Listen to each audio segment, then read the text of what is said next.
Chapter 703. However, the daily food and drinks of the 50,000 cavalrymen was not a small expense. Although he had received some benefits from Yes-hen, it would eventually run out. If one did not consider the future, there would be immediate worries. Now, Agar Dorji urgently needed a foothold and income. Otherwise, the 50,000 cavalrymen would leave him sooner or later. In order to find a suitable place, he had thought of forming an alliance with the Gobi Mongol Empire. He wanted to let his son marry Princess Tuoya and strengthen the relationship between the two sides through marriage. Unfortunately, his son Hararuo was too ugly. He was so ugly that Tuoya did not like him at all. In addition, Sudar Khan was not very courageous and was afraid that he would swallow up the other side, so the marriage did not happen. Not only that, but because of the battle with the 5-star army, he lost 5,000 cavalrymen and a general like Lumik. For this matter, Agar Dorji scolded his son and even gave him 2 horsewhips as punishment. Then he naturally thought of finding trouble with the 5-star army. Since they beat him, they should be prepared to be beaten back. But he never thought that the 5-star army would suddenly become a mercenary army. This made Agar Dorji think of giving up. The reputation of a mercenary army and a war god was too big. In the grasslands, Yeshen's strength was obviously the strongest. Especially since he had done business with Baiming a while ago, who knew how many rare goods were shipped to the grasslands through his hands. These goods had become sought-after goods in the eyes of the grasslands nobles. He had made a lot of money. With money, there was naturally a greater opportunity to increase his strength. It could only be said that Yes-hen was stronger than before.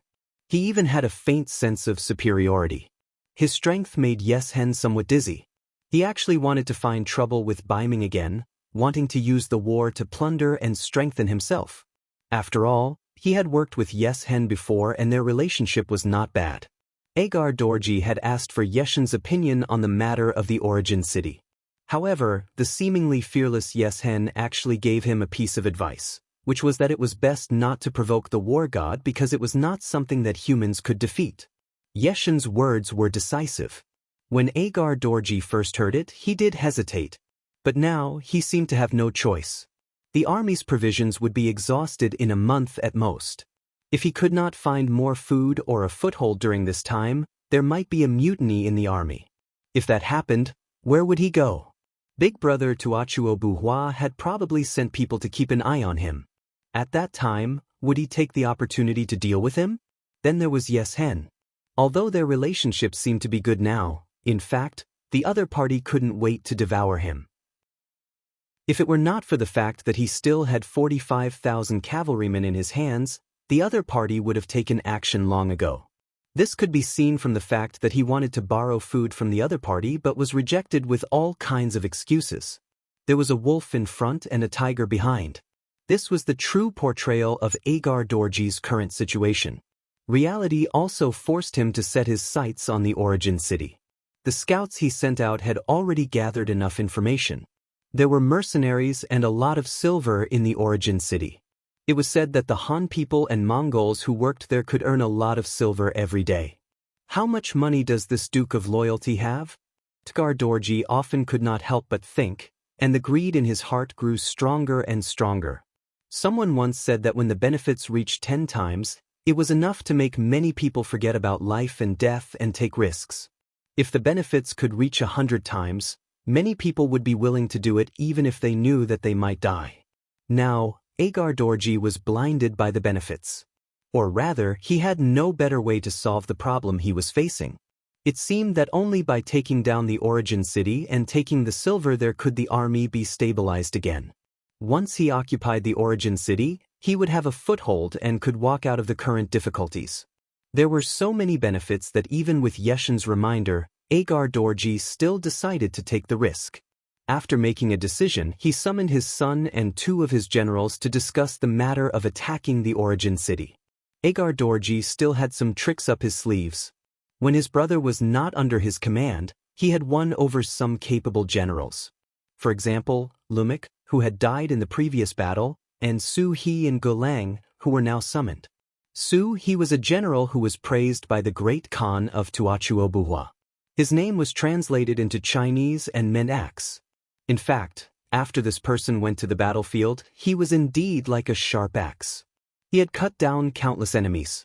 This time, when the three of them were summoned, the first person Agar Dorji asked was Su-hee. General Su, I'm going to attack the origin city. There are piles of gold and silver there, as well as strong city walls. Many people have gathered there. If we can occupy that place, they will all become our slaves. By then, we can use them to create more wealth for the army. We will not have to worry about food and clothing. Our cavalry will trample the entire grassland and dominate the area. Agar Dorji outlined a beautiful picture of the future. The more he spoke, the more excited he became. His son, Hararuo, was so excited that little stars appeared in front of his eyes. He seemed to see groups of beautiful women and piles of gold and silver in front of him for him to choose from. General Golang's eyes also revealed a yearning look. He was very tempted. However, Su-hee, who was asked in the tent, was calm and was not excited by these words. General Su-hee, what do you think? The most important thing was Su-hee's ability. Seeing that the other party did not express his opinion, Agar Dorji could not help but ask anxiously. Su-hee, who was asked, still did not answer immediately. Instead, after thinking carefully in his mind, he slowly said, Sir, as far as I know, the war god is in the origin city. He's an existence that even Yes-hen is afraid of. Can we go and find trouble with him? Why not? We've already asked around. The war god only has less than 15,000 cavalrymen under him. We do have 45,000 cavalrymen, which is 3 times the number of the enemy. This battle can be fought, Hararuo said. It could be seen that he was a little dissatisfied with Su-hee's cautiousness. Yes, I think we can fight too. So what if he's the war god? After all, this is the grassland. In the end, it depends on whose warhorse is faster and whose saber is sharper. Golang also spoke, expressing his thoughts of supporting the battle. Out of the 4 people in the tent, 3 of them had now expressed their opinions. They all supported attacking the origin city. Su-hee knew that no matter whether he agreed or not, this battle had to go on. He had to nod and said, Well, I respect everyone's opinions. But we can fight, but we still need to consider how to fight. Okay, then let's discuss who will be the vanguard and how to fight. Seeing that Su-hee also agreed, Agar Dorji was overjoyed and set the tone. In the following time, the 4 of them discussed for a long time and finally decided to set the battlefield outside the origin city. After all, they were all cavalrymen, and siege warfare was not their forte. If the battlefield could be set in the vast grassland, they would have a higher chance of winning. Whether it was out of greed or helplessness, Agar Dorji finally decided to take action. All 45,000 cavalrymen were mobilized. They set off early the next morning with an unstoppable momentum and headed to the origin city that was 500 miles away. In the origin city, there was still no news from Agar Dorji. After all, the grassland was too big and most of it was plains. There was no place to hide, which greatly hindered the movement of the cavalry of the reconnaissance battalion. There was no cover, so they could not get close to the enemy. Naturally, they could not be prepared in advance. It was precisely because he knew this that Yang Chendong had asked the 3 regiments under him to maintain a fighting spirit at all times. They had to be able to come whenever they were summoned, fight whenever they were summoned, and win whenever they fought. The city was still being built in an orderly manner. Another day passed, and the number of people from various races who came to the origin city increased again. It increased by 500 people day by day. Today alone, more than 1,000 people came, and most of them were Mongolian brothers who brought their families. According to the rules of entering the city, they had to register their identity first, and then pay a certain amount of money. After that, they would be arranged to use a house for a month. Finally, different jobs would be arranged according to each person's different conditions. You must carefully screen the body of the person who comes. You must not let a factor of stability appear in the city. Yang Chendong walked on the streets of the origin city. Beside him were Tiger's Mane, Beta Persei, and a group of people who were protecting him. Walking in the crowd, the 6th young master spoke from time to time about some things to pay attention to. Yes, we have special people doing the relevant work. Not only do people need to report their real names, but they also need to report the place where they used to live. We have people who will investigate this afterwards. Although I dare not say that there is no problem 100%, for those who have doubts, we have focused on monitoring. Tiger's mane kept nodding as he reported his work. That's the way it should be. Don't let a piece of rat poop spoil the pot of soup. We can also fully mobilize the people and let them take the initiative to expose those who have bad intentions or have strange behavior. We can give them a certain amount of rewards appropriately. In this way, unless they can pretend to be the same person, they can't escape everyone's eyes. Also, if we can confirm that they are spies sent by other forces, we can also allow them to come in and sneak in. However, they can't live here. We have to let others know of our strength so that they will be afraid.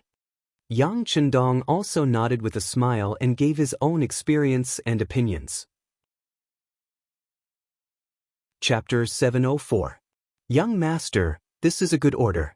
I'll send someone to pass it on right away. Tiger's mane's eyes lit up and he remembered this suggestion in his heart. Yang Chendong, who was flattered again, chuckled. But before he could continue to say anything, the commander of the reconnaissance battalion, Su Yunxing, rode a horse and rushed over from the other side of the street. Although the first city was still under construction, there were rules that cavalries were not allowed to pass through the streets for no reason. However, some people were always exceptions, such as the cavalries who had received military orders and the brothers of the reconnaissance battalion. The soldiers of the reconnaissance battalion were in contact with the front line of the battlefield intelligence. In order to spread the news at the first possible moment, they naturally had some privileges. Su Yunxing came riding a horse. This originally indicated that something big must have happened. Everyone stood firm and stopped. The guards even faintly formed a semicircle, closely protecting Yang Chendong. This had already become a habit. If any accident happened, they would have to pay at least several times the price to get close to the sixth young master. Who? As soon as the sound came out of Su Yunxing's mouth, he landed in front of Yang Chendong. After a standard military salute, he said, "Sixth young master, there's an urgent military situation at the front. Inform all the senior officers of the regiments and battalions to have a meeting in the war room." Yang Chendong also became a lot more serious and said with a slightly serious voice. In the newly built spacious conference room in the first city, in just half an hour, the main cadres of the 4 regiments in the city were gathered here. Looking from afar, a group of military officers could be seen flashing in and out of their seats. The commander of the Guli Regiment, Tiger's Mane, and the deputy commander, Xen Honghai, the commander of the Nuzan Cavalry Regiment, Yi La, and the deputy commander, Lu Dai, the commander of the 1st Cavalry Regiment, Zhue Feng, the commander of the 1st Battalion, Deng Yu, the commander of the 2nd Battalion, Gao Danhua, and the commander of the 3rd Battalion, Hu Lu, the commander of the 2nd Cavalry Regiment, Lu Zhua, the commander of the 1st Battalion, Ma Xiongshun, the commander of the 2nd Battalion, Ding Shan, the commander of the 3rd Battalion, Te Mu, and the others were all present. Yang Chendong presided over the meeting, and the reconnaissance battalion commander Su Yunxing introduced the enemy situation. Su Yunxing held a slender wooden stick in his hand, drew a line on a huge map hanging high in the meeting room, and said with a loud voice, "Ladies and gentlemen, the scouts in the front have reported that Agadorji is leading 45,000 cavalrymen to the beginning city. According to our investigation, there are about 20,000 elite cavalrymen and 25,000 ordinary cavalrymen. It is estimated that they will arrive at the West River in the west of the beginning city in 3 days, tomorrow, and the day after tomorrow." After introducing the information, Su Yunxing gave a standard military salute to Yang Chendong and returned to his original seat, waiting for the military order to be issued. After the introduction of the battle report, the discussions of the higher-ranking officers below quickly rang out. It could be seen that everyone's face was filled with excitement. After staying for 50 days, there was finally a battle to be fought. Every one of them was a warmonger. It could be said that their faces were glowing. It seemed that they couldn't wait to appear on the battlefield in the next moment and fight 500 rounds with the enemy. Yang Chendong did not intend to stop everyone from discussing together. On the contrary, he looked at them with interest. He wanted to understand everyone's mentality as soon as possible through observation. To his satisfaction, none of the officers showed any signs of fear or trepidation. The morale of the army could be used. This word popped into Yang Chendong's mind. He knew that even though this battle was going to be tough, it was still a good time for the mercenaries to establish their might. Well, since no one has any objections, then this young master will make the decision. Fight. Does anyone have any questions? No. Sure enough, the voices below were extremely unified. One by one, they opened their mouths and shouted. No one objected. Yang Chendong also stood up and led everyone to the three-dimensional sand table at the side. After that, Yang Chendong, who was waving the stick in his hand, kept waving it. The north side of the beginning city is the north slope. It is easy to defend and difficult to attack. We can make a fuss about it. The west side of the West River has just had a heavy rain 2 days ago. The river is rising rapidly, which can be used to stop the enemy's frontal attack. We can also make a fuss about it. The south side of the South Forest is suitable for hiding the army. This time, the number of the enemy's cavalry is 3 times more than ours. It is absolutely impossible to fight head-on. Even if we can defeat the enemy, it will be a Pyrrhic victory in the end. This is our first real battle in the grasslands. We must win, not lose. That's why I ask all the officers and soldiers not to underestimate the enemy. We need everyone to be cautious, kill the enemy bravely on the battlefield, and make a name for ourselves. After training for such a long time, it is finally time for us to perform. Now order. Swoosh. All the officers above the battalion level straightened their bodies and fixed their eyes on Yang Chendong. Each of them puffed out their chests and expressed their most confident side perfectly. It was as if they were afraid that they would not be able to get the main task if they were not careful. I order. Yang Chendong's mouth kept making sounds. He arranged the military orders one by one. The officers who received the orders nodded their heads. A large net was spread out with the beginning city as the center. Nearly 50,000 cavalrymen under Agadorji came and rode on the vast grassland. Wherever they went, the scattered grassland herdsmen fled. Some of them even had to abandon their sheep pens in order to escape. Along the way, the army had robbed thousands of sheep and horses. Slaughter them all. Pass down the order to make a good meal for the warriors to satisfy their hunger. After we take down the beginning city, I will celebrate with everyone. Agadorji ordered in a tone that was used to win over the people's hearts. Then he turned to look at Su He and his son, Hilario, and asked, "The vanguard led by General Glenn should be arriving at the beginning city soon, right?" Yes, according to the schedule, he should have arrived at the West River. He should be looking for a tool to cross the river. Su He replied, and his face continued to darken. He was also the only one who was not optimistic about this battle. During the period of the alliance with Walla and Yes Hen, he learned more than once from the other general about their experience with the mercenaries 3 years ago. The more he learned, the more he knew how powerful the mercenaries were. At that time, Walla's troops could be said to have won a great victory. They were all cavalrymen and had an absolute advantage in speed. However, in the face of the mercenaries who were many times smaller than them, they still returned in defeat. Therefore, he did not think that they could take advantage of numbers this time. It was just that they really had no way out now. At present, the closest and most suitable enemy was the mercenaries of the first city. If they wanted to get out of the current predicament, they could only fight with them. As for whether they would win or not, they would do their best and leave it to fate. West River? Very good. I hope General Glenn can find a way to cross the river soon. In this way, our army can go straight in and kill our way to the beginning city. By the way, I also heard that there is still a section of the outer wall in the beginning city that has not been completely built. Our cavalry can kill our way into the city from there. At that time, everything in the city will be ours. Ha! Agadorji laughed wildly on his horse as if he had already won at this moment. It was as if the mercenaries were at his mercy. The reason why Agadorji was so confident was that the number of his cavalrymen was 3 times that of the other party. He thought in his heart that even if the other party had continuous fire guns, as long as they set up a formation, with the advantage of the cavalry's speed and number, how many people could the other party kill in a short time? Once the other party charged together, it would be the time for them to kill the other party. At that time, the advantage of the cavalry would be maximized and the victory would still belong to them. There was another point that Agadorji did not mention, and that was that he actually looked down on the Han people. Even if this Han was the loyal duke of the great Ming dynasty and was known as the god of war, it was still the same. Everyone knew that the people of the grassland ate meat. They killed cows and wolves and were ferocious. Since ancient times, the Han people took farming as their duty. They were loyal and honest and were vegetarians. It was difficult for them to be opponents of the grassland people.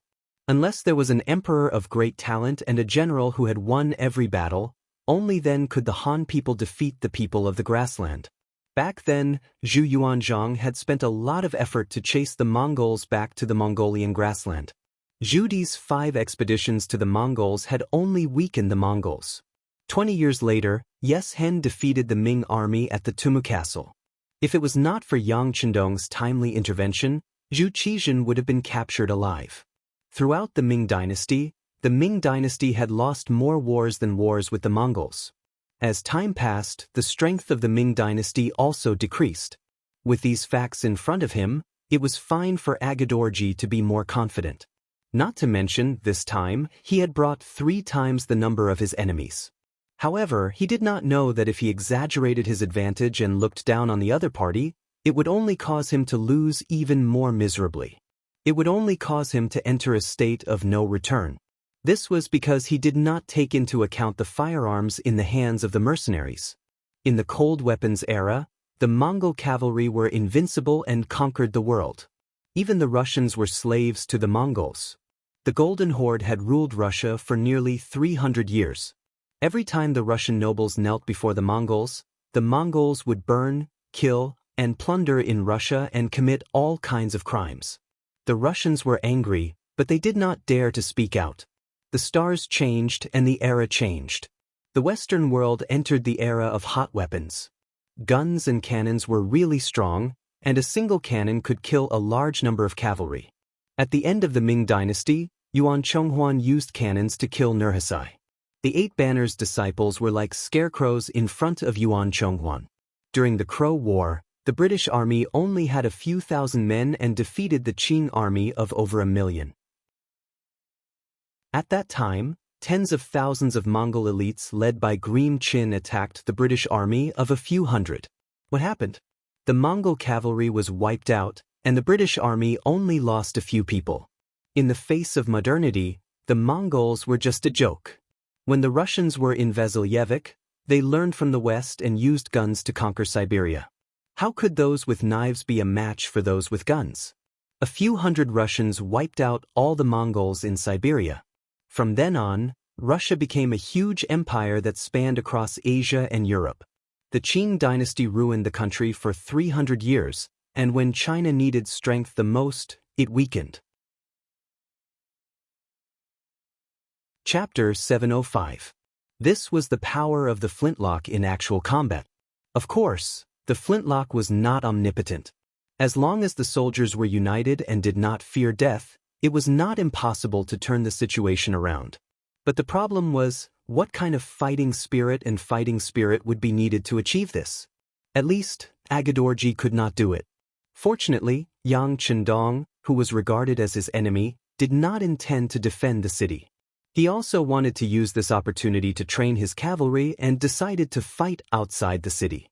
And if he was willing to defend and not come out of the city, then not to mention the 50,000 cavalry, even if another 50,000 cavalry came, they would not be able to gain the slightest advantage. The advantage of the flintlock was more in defense, especially when facing fast cavalry. Attacking was equivalent to giving up most of one's advantages. But Yang Chendong still wanted to do this, which in itself proved that he was confident in the strength of his cavalry.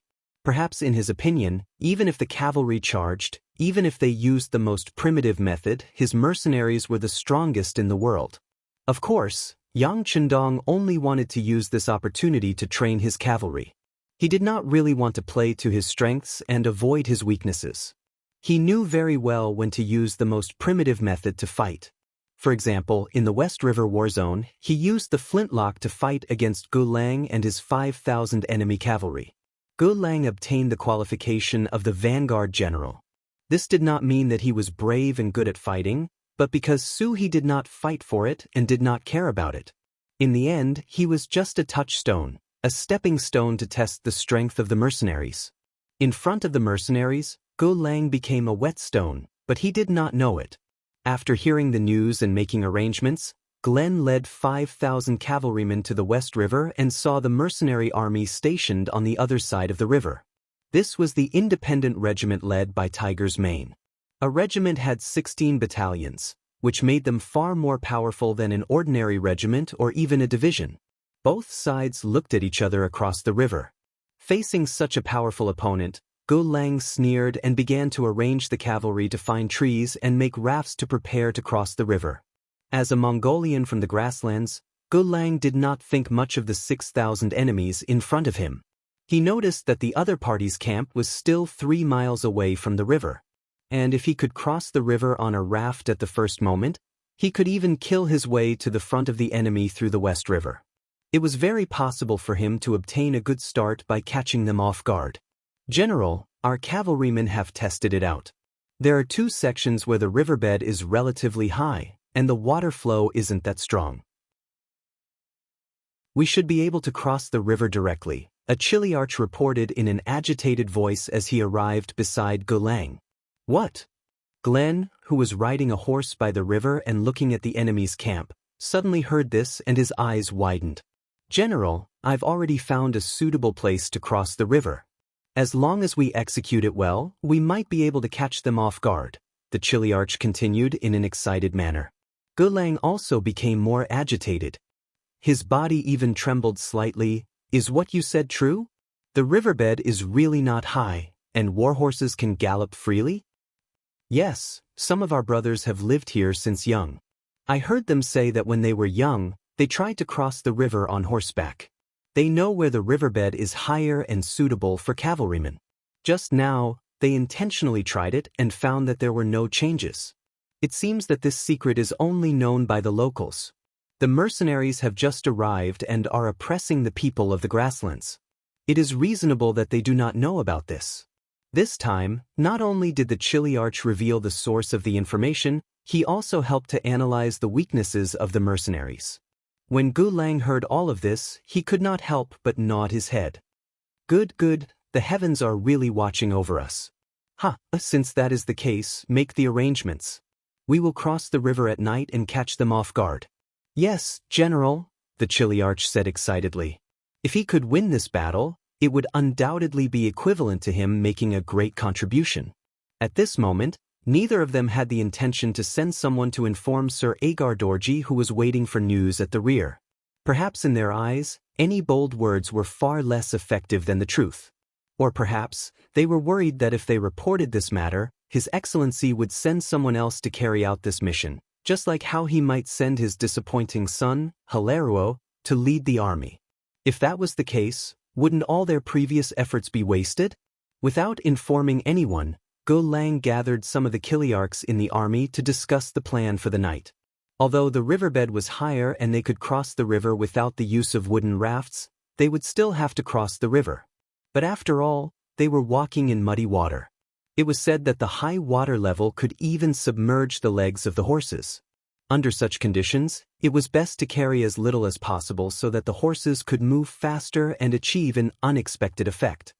Pass down the order. Except for the necessary sabers, throw everything else on this side of the river. When we attack the beginning city, we will have all kinds of good things. Why would we care about throwing away these things? Gu Lang made a decision in a very generous manner. Facing this decision, no one refuted it. Perhaps the moment everyone knew that they could cross the river on horseback, they had already determined that this victory would belong to them. However, if they had heard the historical story of the drowning of the 7 armies, they would not be so optimistic. In the independent regiment's barracks 3 miles away from the shore of the West River, Regiment Commander Tiger Mane was imitating the young master and staring at a simple sand table in front of him. In front of him stood a battalion commander who was reporting the enemy's movements. "Commander," as expected, the other party didn't go looking for a wooden raft. Instead, they set up camp and started cooking. "It seems that they have fallen into our trap." When the battalion commander said this, he was a little agitated and his eyes were a little bright. "Of course, they will fall into a trap. This is the plan that the young master came up with," Tiger Mane said confidently. Then, he seemed to be worried and asked, "Have the upper echelons of the West River made any arrangements? As soon as the signal flare rises into the sky, they must open the floodgates and release the water." "Regiment Commander, please rest assured. Deputy Regiment Commander XN Honghai is carrying out the mission over there. There will be no problem." That's good. Tell the soldiers to get some rest and prepare to catch the fish at night." Once again, Hu Mang's eyes revealed a strong sense of confidence. In his eyes, the 5,000 cavalrymen were already fish in the net and food on the plate. Both sides had their own arrangements and were waiting for the sky to turn dark. At the end of July, the days were long and the nights were short. The sky also turned dark late. It was not until 9 o'clock at night that the sky turned completely dark. Finally, Gu Lang's side began to move. Under the cover of the night, Gu Lang's cavalrymen began to divide into two groups and entered the West River. Following the route that they had chosen beforehand, the cavalrymen entered the water one by one like dumplings. The sound of splashing could be heard endlessly. "Be careful. Don't alert the enemy. Also, don't light any torches. Don't let others discover our movements." Some of the centurions reprimanded the cavalrymen in a low voice. Then, they entered the river with a cautious look. Their movements were indeed very careful. Little did they know that there was a type of telescope called the night vision device that had already seen their every move. These pitiful cavalrymen still thought that what they were doing was undetectable. As a matter of fact, every step was seen clearly by the other party. "Regiment Commander, the enemy has begun to move," a soldier whispered to Tiger Mane beside a mound of dirt. As the regiment commander of an independent regiment, how could Tiger Mane be at ease if he did not see such a big event with his own eyes? Therefore, he personally came this time and saw the enemy cavalrymen enter the river with his own eyes.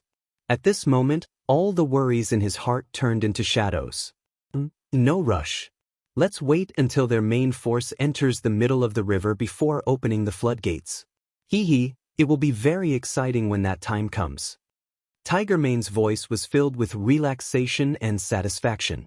The West River was about 300 feet wide. Due to the climate and the environment, the water supply was only sufficient during the summer rainy season. However, the distance of nearly 100 meters in the water was enough for them to walk for a while. In order to achieve the goal of catching the enemy off guard, Gu Lang did not make any moves. Glenn didn't have any intention of probing and decided to send his entire army in. After calculating the exact location of the two higher riverbeds, he sent all of his cavalrymen forward. It could be seen that this time, he was determined to break through to the other side of the river and deal a heavy blow to the mercenaries there. More and more cavalrymen entered the river.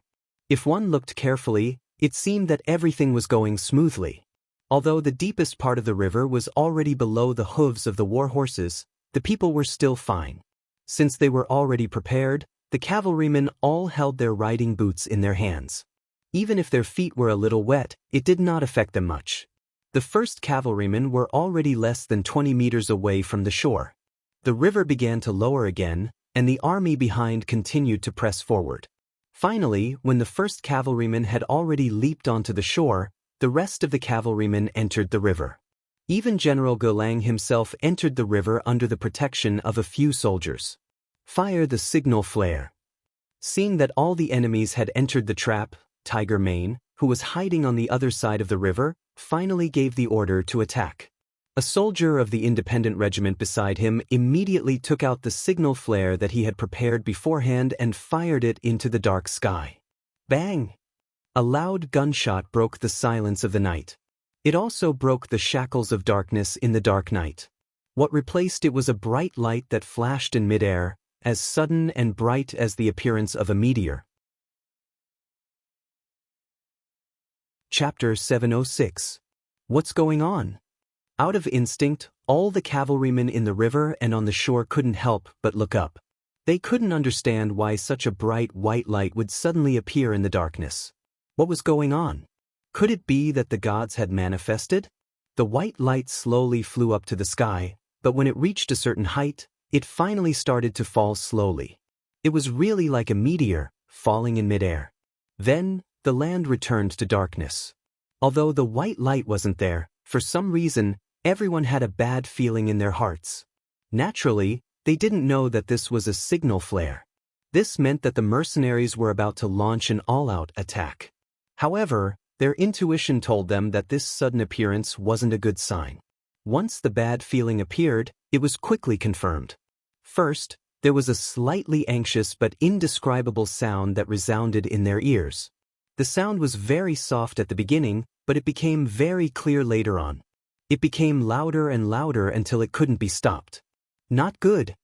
There were some people in the crowd who knew how to swim and had lived by the river since they were young. Their expressions changed drastically as they suddenly shouted, "It's the sound of the river rushing. We've fallen into a trap. The upstream river must have been blocked before, and now the sluice gate is suddenly opened. Quick, let's rush to the other side of the river. Quick, rush over and we'll live. Otherwise, we'll definitely die if we stay in the water. Quickly rush to the other side of the river. Quick." Obviously, more than one person understood this principle. The sound of the flowing water became louder and louder, and finally, all kinds of shouts were heard. However, because there were too many people shouting, they couldn't hear clearly. Those who understood naturally urged their horses forward with all their might. Those who couldn't hear clearly were still stunned. They looked around blankly, as if they were still waiting for an explanation. Hua. The sound of the flowing water was finally getting closer. The most direct reaction was that the water that could only submerge the hooves of the warhorses suddenly reached the waist of the warhorses. Then, it submerged the entire warhorses. Even the cavalrymen on the warhorses tilted and fell into the river with a splash. Such a scene happened more and more. Many soldiers who couldn't react in time fell into the river in fear. In such a turbulent river in the middle of the night, even some of the soldiers who were good at swimming would not be spared.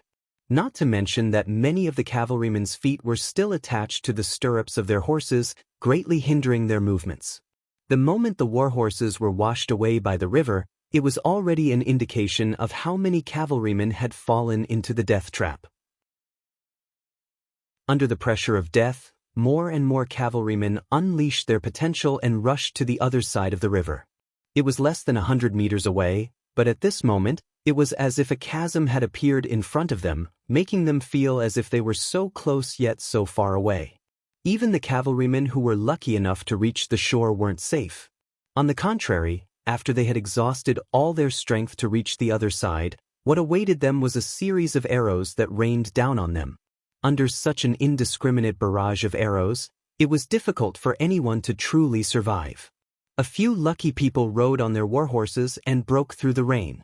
Just as they were about to reach the soldiers of the independent regiment who had been waiting for them, hundreds of loaded muskets were waiting for them. They were waiting for the scene of their bodies turning into a hornet's nest. Glenn's luck wasn't bad. He had just entered the river when he realized that the situation wasn't right. Under the protection of a few bodyguards, he retreated. He was one of the lucky ones among the 5,000. When the river suddenly rose under artificial control, his face turned pale and he kept repeating, "It's over, it's over, it's all over." Out of the 5,000 cavalrymen, only he and his 8 bodyguards managed to escape. The other brothers either died in the water or under the strong bows and muskets of the mercenaries. From the beginning to the end, they didn't even see the enemy's figure clearly. From the beginning to the end, they didn't even have the chance to brandish their sabers and fight with the enemy. 5,000 cavalrymen were finished just like that. "General, let's retreat quickly. It won't be long before the enemy arrives on the wooden raft. It'll be difficult to retreat then," the 8 bodyguards said with ugly expressions. The scene before them also made them feel a lingering fear. However, They couldn't think too much about it. Leaving this place as soon as possible was the most important thing. All right, retreat, retreat. Translator, WQL editor, Alim. Although Glenn was very reluctant and even wanted to take another look, he knew that there was no need for the 9 of them to stay here any longer. It was better to report the situation truthfully. When the time came, he could accept his fate. Glenn escaped. Not long after he left with his 8 bodyguards, the deputy commander of the Independent Regiment, Xen Honghai, arrived with a battalion of 400 cavalrymen. They first opened the sluice and released the water. Then, they rushed upstream to the shallowest side of the river. They didn't find a single enemy cavalryman. Instead, they saw all sorts of supplies thrown on the ground. Among them were many sabers, scabbards, quivers, and other combat equipment. These were the supplies that Glenn and the others had temporarily thrown down to reduce their weight. We didn't come here for nothing. Pick up all these things and bring them back. Xine Honghai laughed loudly. The battle was nearing its end. After the investigation, other than Glenn, who took 8 bodyguards with him when he escaped, the other 4,991 cavalrymen were mostly dead. Among them, about 600 people rushed to the other side of the river, but all of them died under the arrows and bullets. As for the other 4,000 people, at least half of them became water ghosts in the West River. They couldn't be more dead than they were. Only a few lucky ones who were good at swimming managed to escape. Sigh, if it wasn't for the urgency of the situation and the enemy's main forces arriving tomorrow, I really couldn't bear to see so many warhorses get washed away. What a pity! The commander of the Independent Regiment, Tiger's Mane, was still lamenting. In the end, he waved his hand and said, "Clean up the battlefield. Throw the enemy's corpses into the holes we dug long ago. Chop off their heads and make them into statues. Bring the warhorses back to the city. Hurry up and deal with everything." The moment Yang Chendong set up the plan to drown the enemy, the fate of the 5,000 cavalrymen seemed to have been decided. They didn't know that Yang Chendong was the best at dealing with the people. One of the things he often did was to understand the customs and habits of the people when he arrived at a place. How could he not know the structure of the bottom of the West River? This time, he intentionally intercepted the flow of the river in advance to create an illusion that the enemy could cross the river. The facts also proved that the enemy was fooled and they had to pay the price in blood and lives.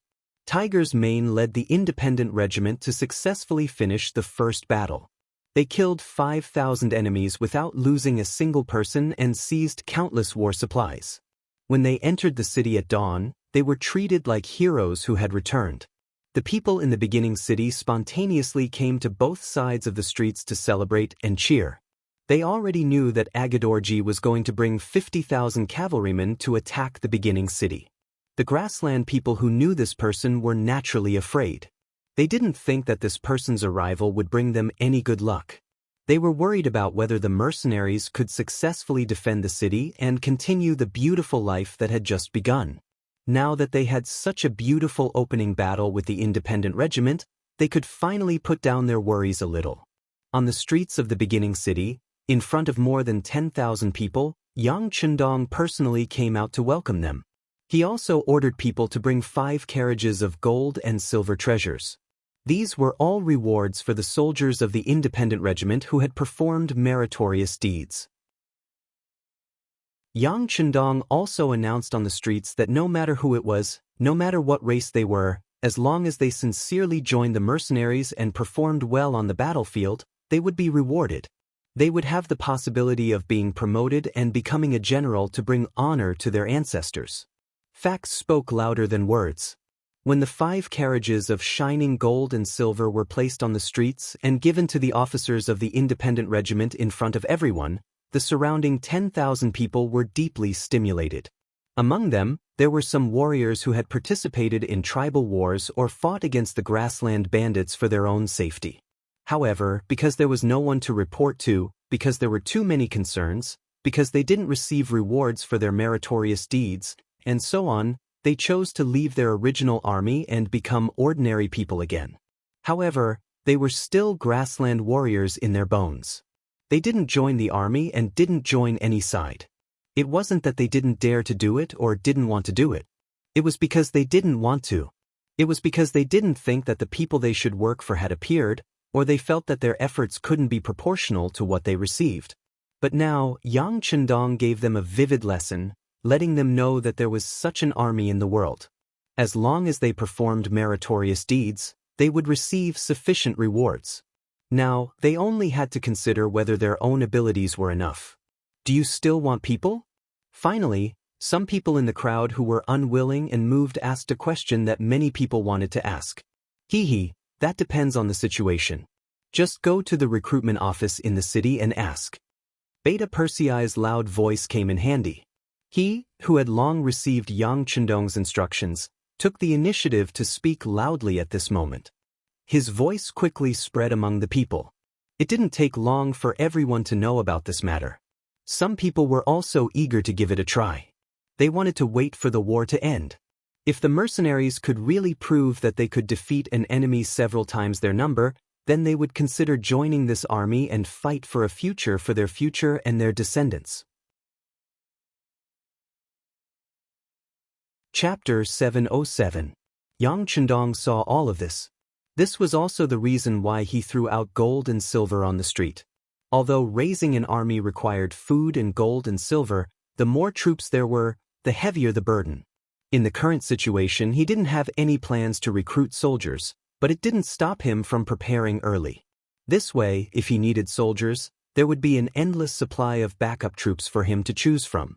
Originally, although the independent regiment's mission was completed beautifully, they opened the floodgates and unleashed continuous attacks with bows and arrows. In fact, this battle wasn't dangerous at all. But he still wanted to praise them with great fanfare.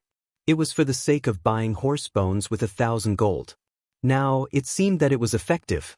On the way back to the largest city lord mansion in the beginning city, he chuckled and said to Zhuai Feng, Lu Zhuoyila, and the other commanders, "Did you see that? Many of the people below have the intention to join the army. So, you can fight the next few battles without worry. Once there are any losses, I will give you the number of new soldiers no matter how many warriors you lose.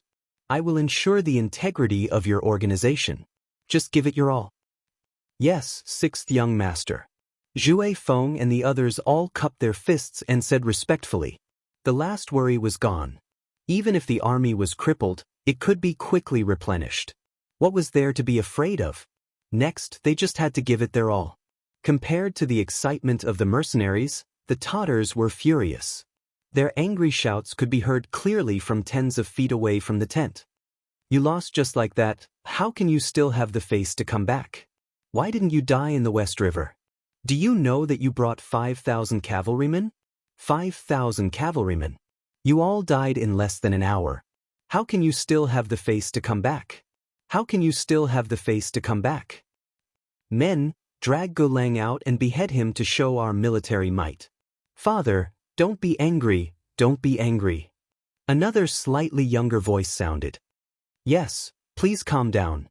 Horses can stumble. Victory and defeat are common on the battlefield. Besides, it's inauspicious to kill a general in the middle of a battle.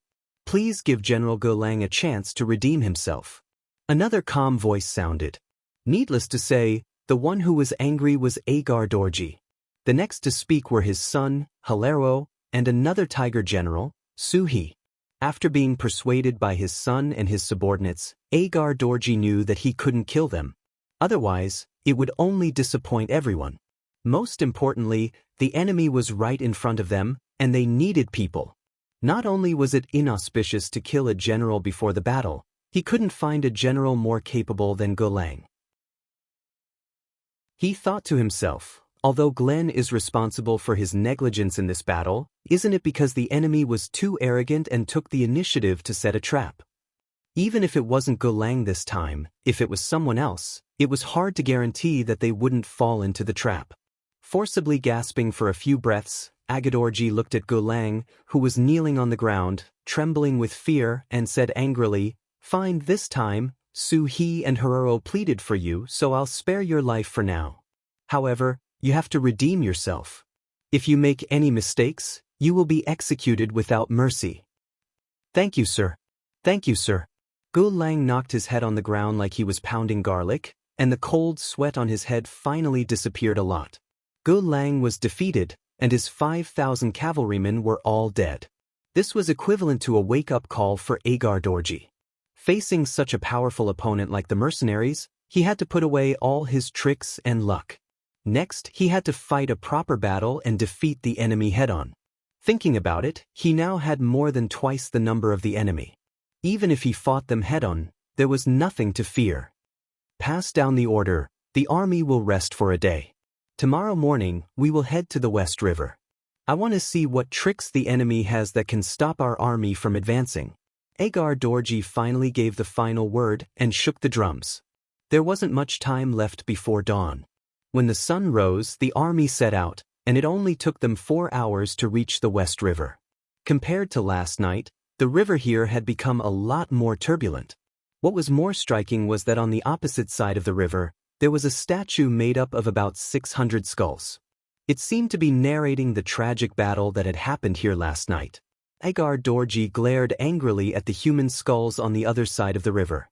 He clenched his fists and shouted angrily, "Mercenaries, when we defeat you, we will definitely build an even bigger skulls and let everyone know what the consequences of angering us are.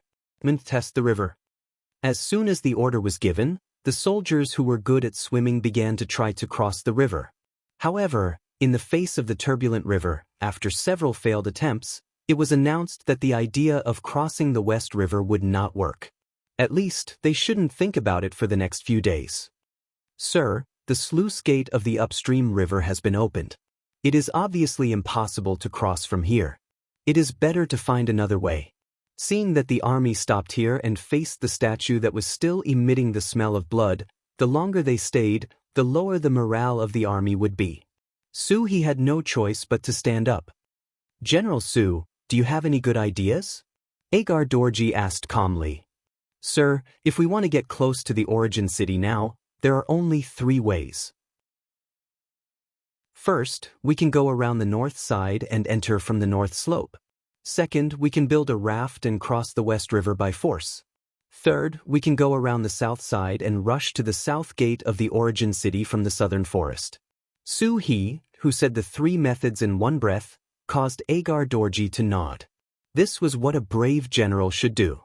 He would not be like his son, Hiruo, and General Gu Lang, who could only look at the river and sigh.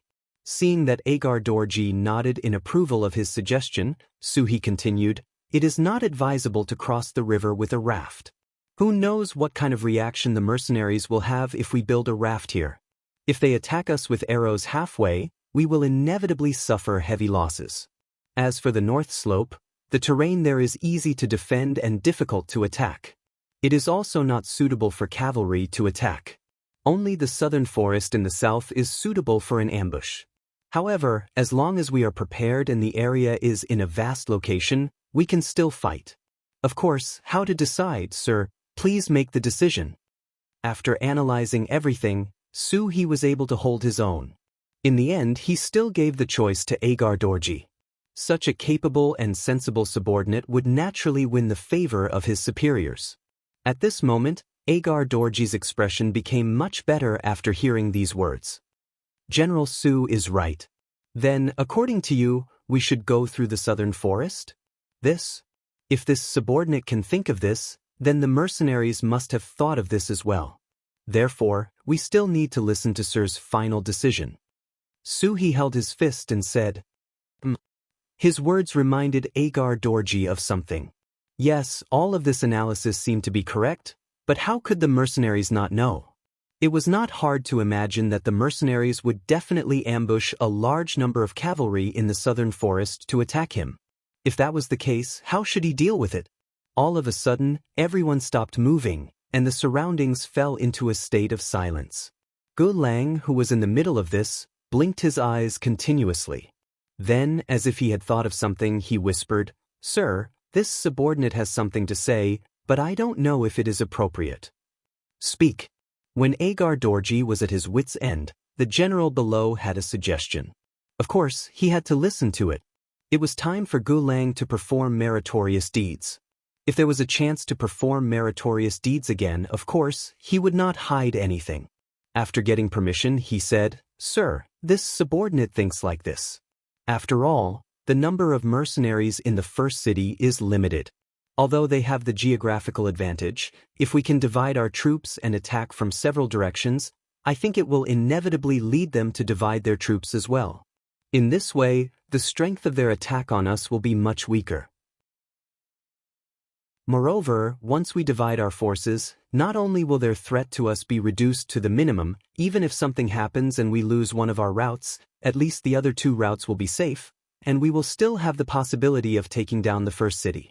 Oh? This makes sense. As if suddenly enlightened, Agar Dorji felt his eyes lit up at this moment. Yes, his advantage was that he had more troops, which was the weakness of the other party. If he was willing to divide his troops, it would be equivalent to forcing the other party to divide their troops. In this way, wouldn't the advantage be in his hands? Thinking of this, Agar Dorji seemed to see hope. He first laughed and then said, "Yes, isn't the enemy's troops small? If that's the case, we will immediately divide our troops and force the other party to divide their troops. In this way, the advantage will be in my hands. Well, let's do it this way. If Hala comes out, where is my son? I will give you 5,000 cavalrymen. Immediately build a raft and look for an opportunity to cross the river. Remember, if there is a chance, cross it. If there is no chance, stay here and delay the other party. General Gulang, I will give you 10,000 cavalrymen to go to the north slope. If there is a chance, break through. If there is no chance, find a way to restrain the other party. Once you find that the other party's soldiers guarding the slope have retreated, it will be the time for us to succeed. At that time, you can send troops to attack the north slope and go straight to the north gate of the first city.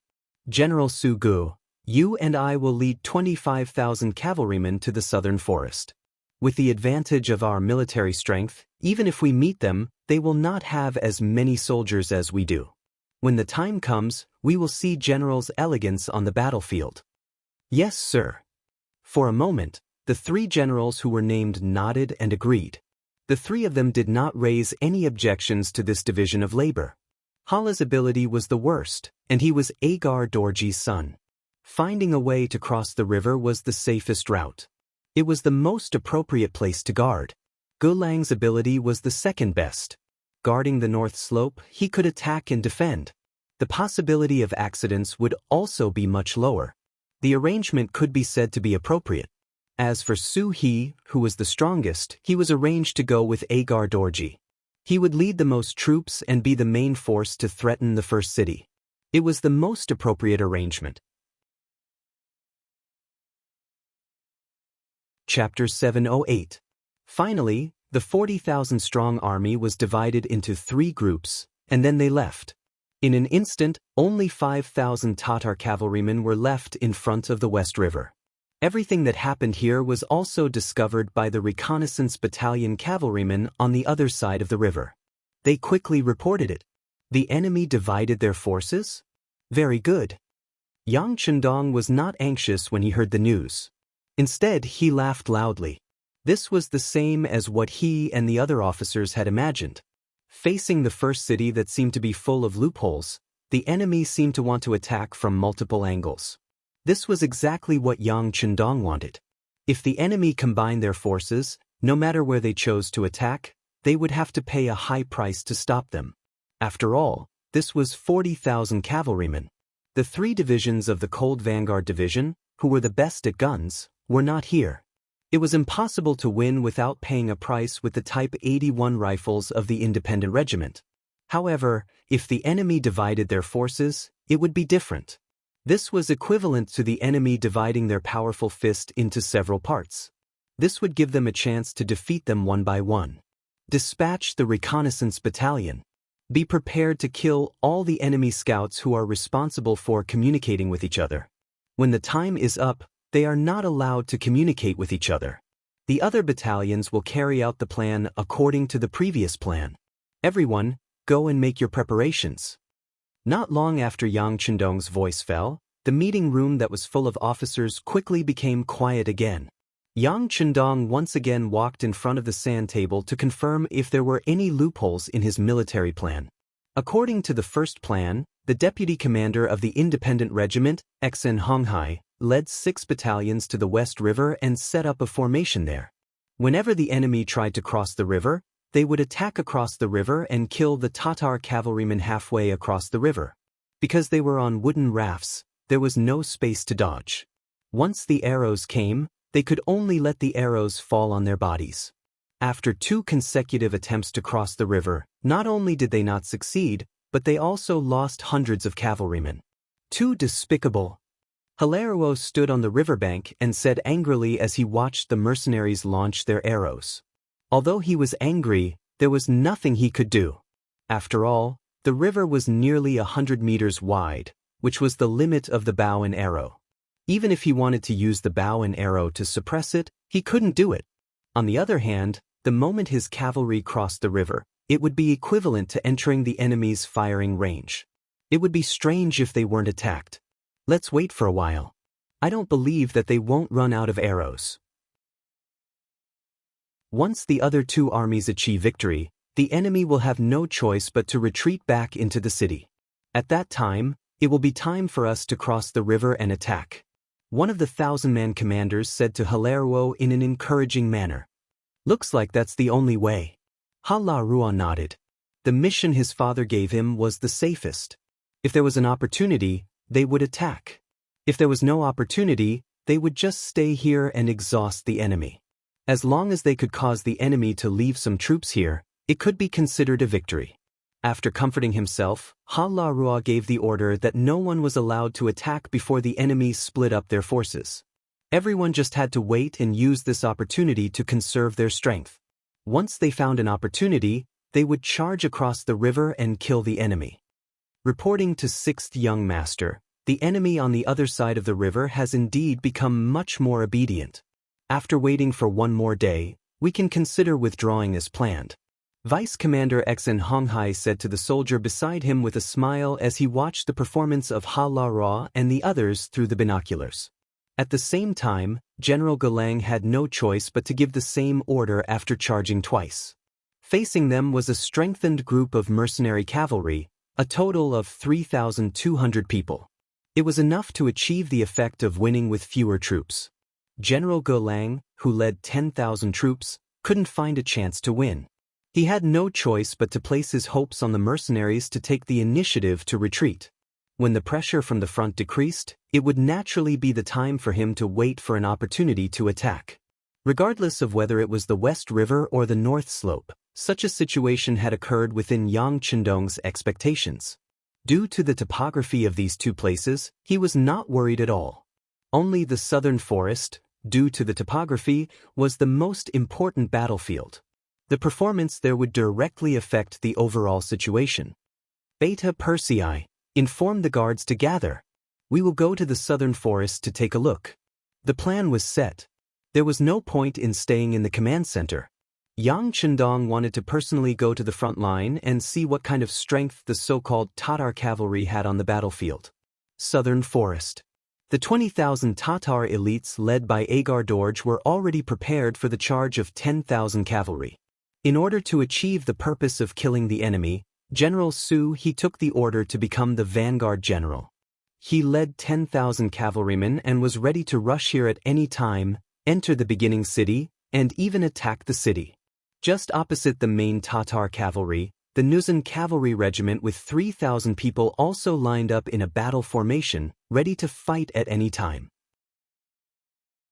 Although they had fewer people in terms of numbers, they were not weaker than their opponents in terms of momentum. This was not only because the Nuzan cavalry regiment had won many battles since its establishment and was in an excellent state, but also because they knew that there were no less than 6,000 people lying in ambush in the nearby southern forest. They could support them on the battlefield at any time. In fact, the 10 battalions of the independent regiment had a total of 4,000 people. Among them, there were 2 battalions of musketeers holding Type 81 guns. In addition, the 2,000 people under the 2nd Cavalry Regiment Luzhou were lying in ambush here, ready to support at any time.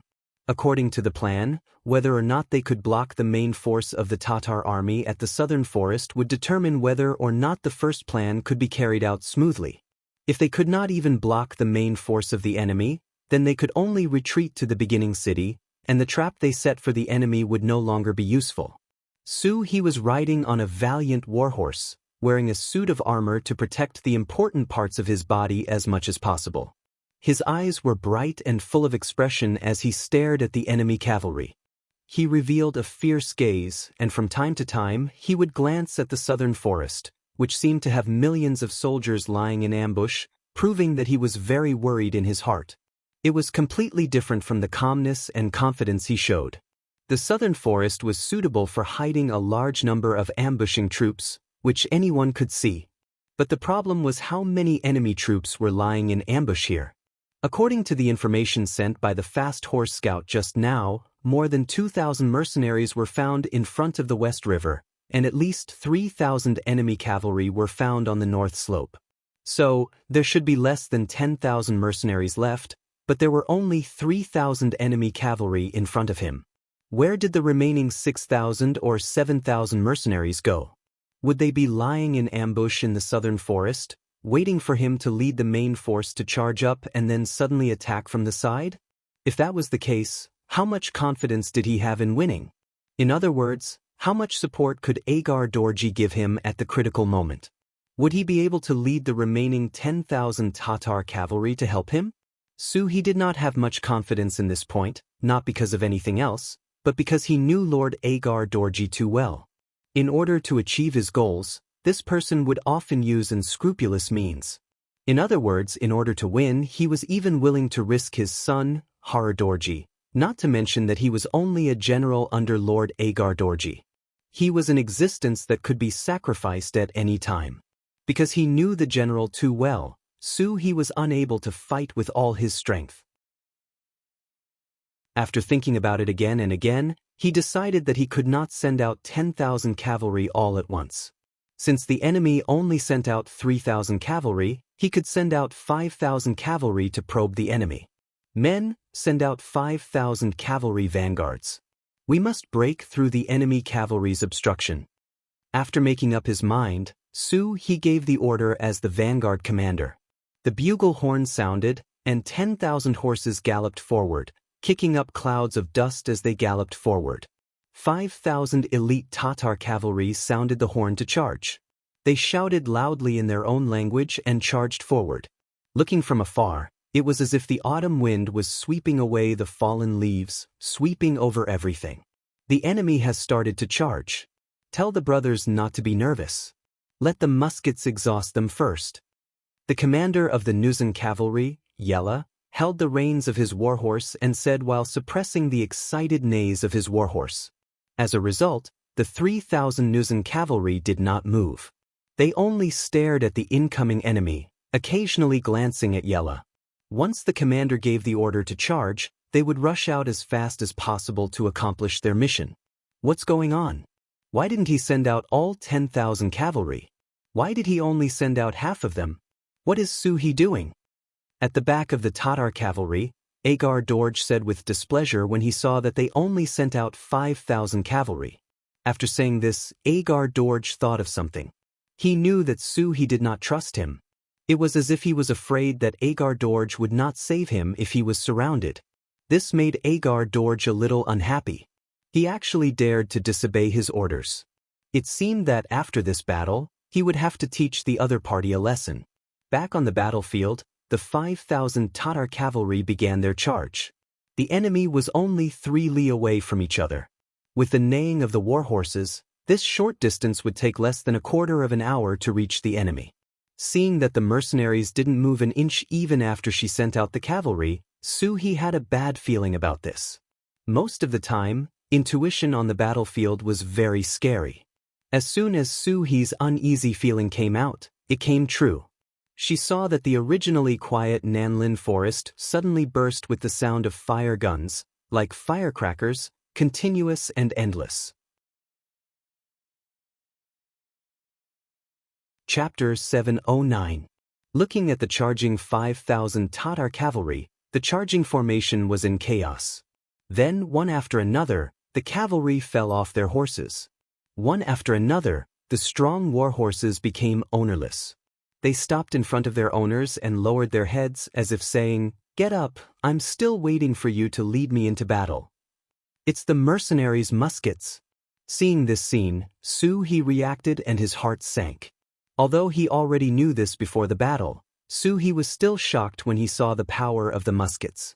He calculated that this wave of attack alone killed about 1,000 cavalry. This greatly reduced the number of cavalry on both sides, making his advantage infinitely smaller. The remaining 4,000 Tatar cavalry finally broke through the blockade of the muskets with the help of the speed of the horses, allowing them to come within a mile of the Nuzan cavalry. Prepare the bows and arrows. Charge with me. Seeing that the enemy was seriously injured, Yella laughed and then reached out to block the strong bow hanging on his horse. He shouted and urged his horse to charge. The other 3,000 Nuzan cavalry soldiers who couldn't wait for a long time followed suit and took out their bows and arrows. They raised their bows and were ready to shoot at any time. Finally, the battle is about to begin. He opened his eyes wide and stared at the scene in front of him. This was a good opportunity to observe the strength of the mercenaries' cavalry. After escaping from the muskets, he hoped that his Tatar cavalry could play a role in suppressing the mercenaries' cavalry. This was their only chance to turn the tables. Arrows shot from afar, close combat, sabers raised high, cavalry charged. After 1,000 cavalry were killed by the muskets, the Tatar cavalry's morale couldn't help but drop. Many people were terrified because they couldn't see where the enemy was and could die under the muskets of the enemy at any time. This made them think of the scene when they faced the Ming Army's Divine Machine Battalion. Who knew how many ancestors died under those hateful muskets? Now this scene fell on them. They really had a feeling that they couldn't resist. Fortunately, they finally rushed over. Now, they were about to engage in a charging battle with the enemy cavalry. This was their strength. They hoped to turn the situation around in this battle. Similarly, the 4,000-strong Tatar cavalrymen started shooting at the Nuzan cavalrymen. From panic to calmness, from being beaten to fighting back with all their strength, the 4,000 Tatar cavalry perfectly displayed the word elite. Both sides began to shoot at a distance of only 1 mile. Both sides' horses were galloping. Under the situation where each person could shoot at most 2 arrows, it was difficult to say who would win. As the arrows continued to fly about, the cavalrymen fell from their horses one after another. The war horses stopped charging and became ownerless. In just 2 waves of archery, both the Nuzan cavalry and the Tatar cavalry paid the price of hundreds of cavalry deaths. In the end, they switched to using bows and arrows to fight in close combat. Kill! The deputy commander of the Nuzan cavalry division, Lu Dai, took the lead and led her men into the formation of the Tatar cavalry like an arrow. As the commander, Yella led most of the cavalry to engage in guerrilla warfare. This was a tactic that had been discussed before. A cavalry couldn't be without a commander. Otherwise, the army would be like a sheet of loose sand. Without a commander, they would be defeated one by one. Deputy Commander Lu Dai killed his way in. Along with him were 1,000 Nuzan cavalry soldiers. They followed behind the deputy commander and waved their sharp sabers at the Tatar cavalry around them. In history, the Mongol cavalry was once the subordinate of the Nuzan cavalry. In the end, with their help, the Nuzan defeated the Ming dynasty and established the Qing dynasty. But that was something that would happen more than 100 years later. In this era, the Mongol cavalry was still the strongest cavalry in the world. The Nuzan cavalry was still nothing in their eyes. Reality also proved that the Tatar cavalry was indeed the elite of the Mongolian cavalry.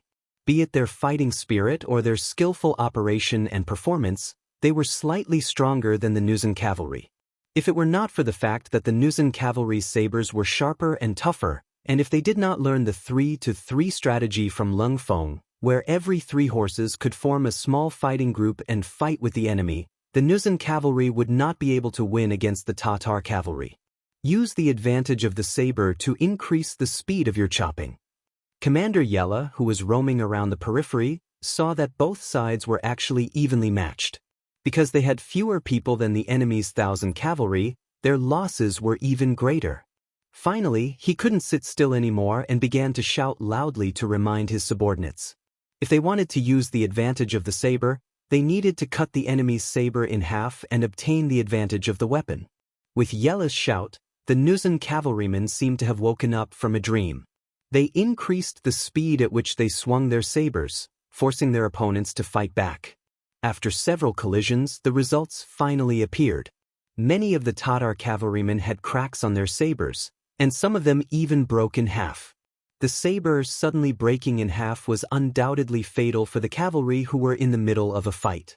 When the same saber was chopped over, the enemy's saber had already stabbed into his heart.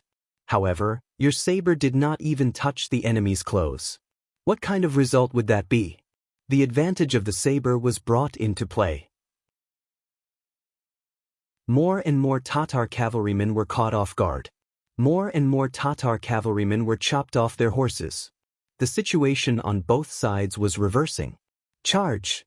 Right at this moment, another group of cavalrymen dressed entirely in black iron, and even their war horses were covered in black iron armor, suddenly charged out from the side. Although they didn't have many people, their momentum was astonishing. Their black clothes and black faces emitted a cold and powerful aura. Their bodies were impervious to swords and spears. When this group of 100 people entered the battlefield, they became the mouth of a giant beast that devoured people's lives. They killed the Tartar cavalry and no one could stop them. Is that the enemy, the black cavalry that young master spoke of?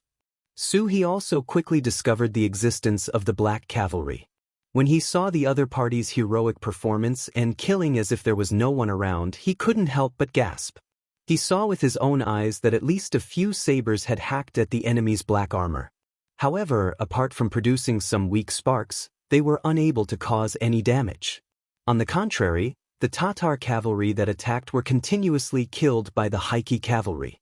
In just a short while, the Haiki cavalry had killed over 100 elite Tatar cavalry. The appearance of the black cavalry seemed to have blown the horn of the enemy's counterattack. Several thousand cavalrymen rushed out of the southern forest. They were the troops of Lujua of the 2nd Reinforced Cavalry Regiment. 2,000 men of this regiment were thrown into the battlefield. They appeared like a gust of wind sweeping away fallen leaves. It was as if a steel knife had stabbed into the side of the Tartar cavalrymen and caught them unprepared. Charge! Charge with me!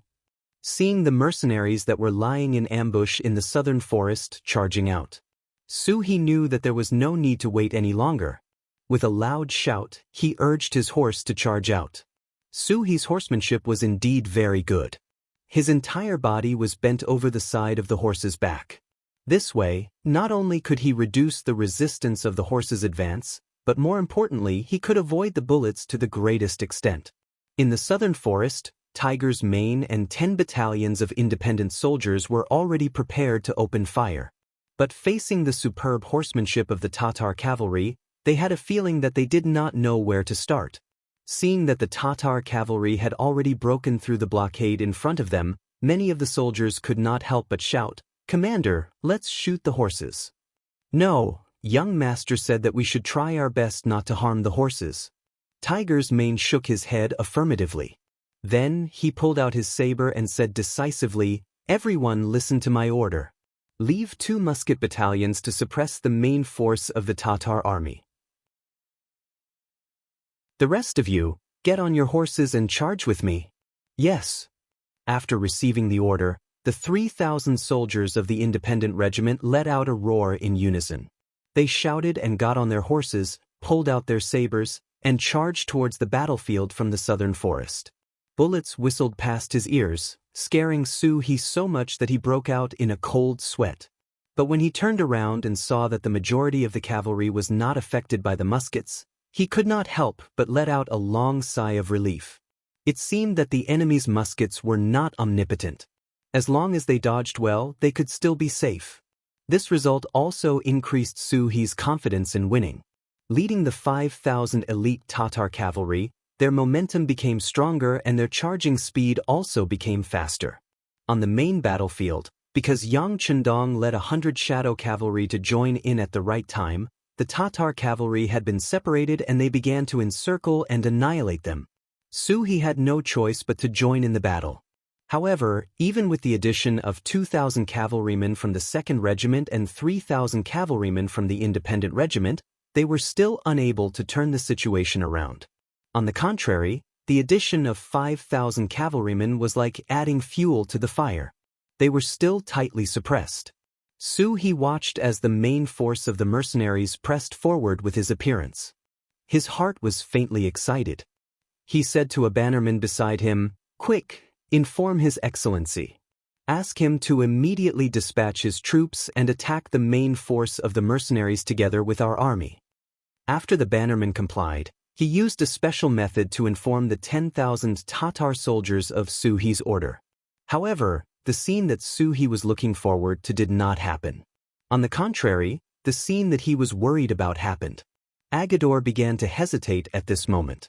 He wanted to protect himself and did not rush forward with his main force. Chapter 710. My lord, General Suhi has made another request. A Chiliarch appeared beside Agar Dorji and reported anxiously. I know, but have you noticed that there are still figures moving in the southern forest? If I'm not wrong, those are the flintlock soldiers left behind by the mercenaries. They are waiting for us to appear. Agadorji said calmly. At the same time, he pointed to the depths of the southern forest, as if he had already seen through everything. Without knowing the details of the mercenaries, Agar Dorji would never put himself in danger. This was his cautiousness, but it was also a sign of cowardice and lack of confidence. Of course, even if he did not take the risk, it did not mean that he would not force others to take the risk. After he shifted his gaze away from the southern forest, he said to the Chiliarch beside him, "Inform Golang and Haruo that we are currently fighting with the mercenary army's main force here in the southern forest and have achieved certain results. It won't be long before there will be signs of a lack of troops. Ask them to seize the opportunity to counterattack. Whoever can reach the beginning city first will be rewarded with 10,000 taels of silver." Yes, Agar Dorji didn't want to take the risk himself, but he placed his hopes on his subordinates. Just as General Suhi thought, even his son was included in the plan. The messenger left after receiving the order. And just after the messenger passed the order, they didn't know that the mercenaries had begun to take action. They cut off the communication between the three parties at the right time, making it impossible for follow-up information to flow smoothly. This made this order the last one issued by Agar Dorji. The battle was still going on ahead. He led the last 5,000 cavalrymen into the battlefield, but he still couldn't gain an overwhelming advantage. Instead, as the battle dragged on, the sharp and tough sabers in the hands of the mercenaries played an absolute role. More and more Tatar cavalrymen's sabers were broken, and their combat strength rapidly declined. The addition of the Independent Regiment and the 2nd Cavalry Regiment greatly relieved the pressure of the Nuzan Cavalry Regiment. In addition, the Black Cavalry led by Yang Chendong was invincible.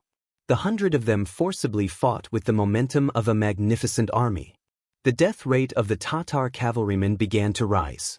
Retreat. After chopping down one of the mercenary cavalrymen, he was a little out of breath as he watched more and more of his companions fall off their horses and die. With no reinforcements appearing behind him, he knew that if this continued, all of his cavalrymen would die here. He believed that this was an opportunity. He also believed that the mercenaries did not have many soldiers left. Unfortunately, his abilities were limited, and the number of soldiers he could command was also limited. At this moment, he could no longer see any hope of victory and could only choose to retreat. "Pass down my order. All troops, retreat." With reluctance and unwillingness, he finally gave the order to retreat. Although he would have to sacrifice a lot of people, he couldn't care less at this moment. Once the order was given, military orders would be obeyed. The Tatar cavalry quickly broke away from the mercenaries and started to look for an opportunity to retreat. But the two sides were still entangled before, so how could one side retreat just because they wanted to? Riding on the White Dragon, Yang Chendong had already killed countless enemy cavalrymen. Seeing that the enemies around him were getting fewer and fewer, he guessed the other party's intention and shouted, "Entangle them and kill as many as you can. Order the Independent Regiment soldiers in the forest to shoot people if they can. If they can't shoot people, then shoot horses. We must strive to inflict the greatest damage to the enemy." Beta Persei and the guards, who were responsible for protecting Yang Chendong's safety, received the military order and immediately rode away to convey it. After receiving the military order, the entire mercenary army entangled the Tatar cavalry with the momentum of an army. With a crushing momentum, they left behind nearly 1,000 cavalrymen in a very short period of time. Su He was the first group of people to withdraw. On the way back, he naturally encountered the long-range attack of the two independent regiment firearms battalions that had long been prepared. This time, they were not so lucky. Under the order to shoot people but not horses, many of the Tatar cavalrymen who were hiding on the side of their horses fell to the ground because their horses were shot. Their heads were bleeding and they suffered heavy losses. When Su He finally escaped back to Agador Dorji with the army, he discovered that out of the original 10,000 cavalrymen, only 6,000 had really escaped. Seriously counting, in addition to the 1,000 cavalrymen who were injured by the muskets at the beginning and another 1,000 cavalrymen who died during the battle, they had paid the price of nearly 2,000 cavalrymen when they finally escaped.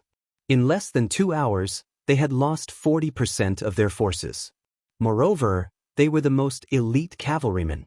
This made Su He, who was the commanding general, feel very distressed. He rode up to Agador Dorji with a face full of anger. He wanted to ask why Agador Dorji did not bring the 10,000 Tatar cavalrymen when they clearly had the opportunity to win. Not only did they miss the opportunity to win, but they also lost so many brave warriors. Su He had just appeared, but before he could say anything, Agador Dorji spoke first. "How was it? I said that we should focus on probing. You must have seen that the enemy's musketeers were arranged in the southern forest. They are the biggest threat. If we don't get rid of them, the more cavalrymen we send, the greater our losses will be. Sigh, speaking of which, we still underestimated the enemy. Fortunately, the enemy's forces are limited. This time, they also suffered a lot of casualties. If they want to face our attack again, they will need to send more troops. This way, our other two routes will have a chance." As if talking to himself, Agador Dorji made a post-battle conclusion by answering his own questions.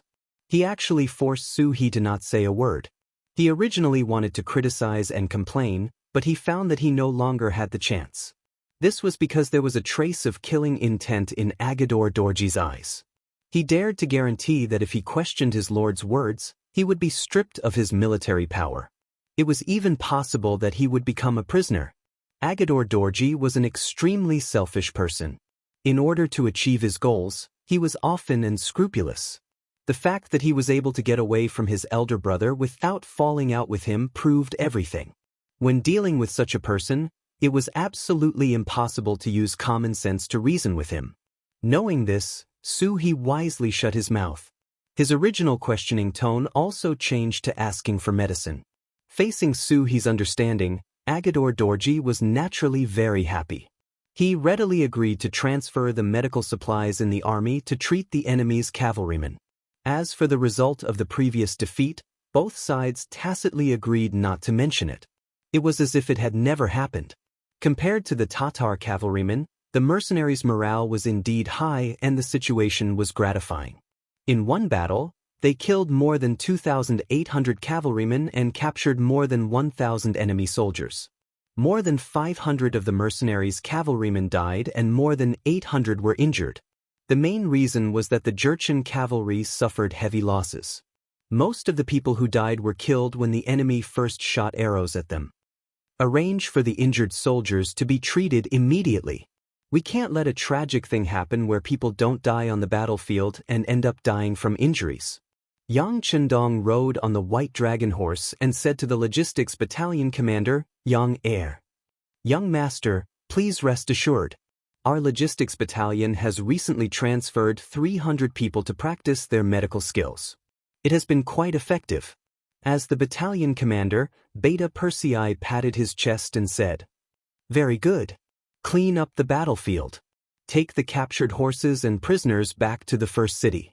Let the people there see that the so-called elite Tatar cavalry is not invincible. Anyone who chooses to be the enemy of our mercenaries will make the biggest mistake of their life."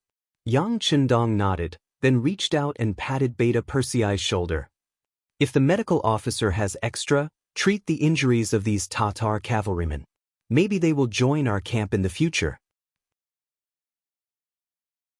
Yes, I will do my best. Beta Persei nodded in agreement. If it was someone else who said that to treat the injuries of the original enemy, he would definitely explode. But these words came from the sixth young master, so of course he would not object. But from the words "do your best," it could be seen that he still had some emotions. After quickly dealing with the post-war matters, Yang Chendong looked to the north and west. He muttered, "The first step of the plan went well.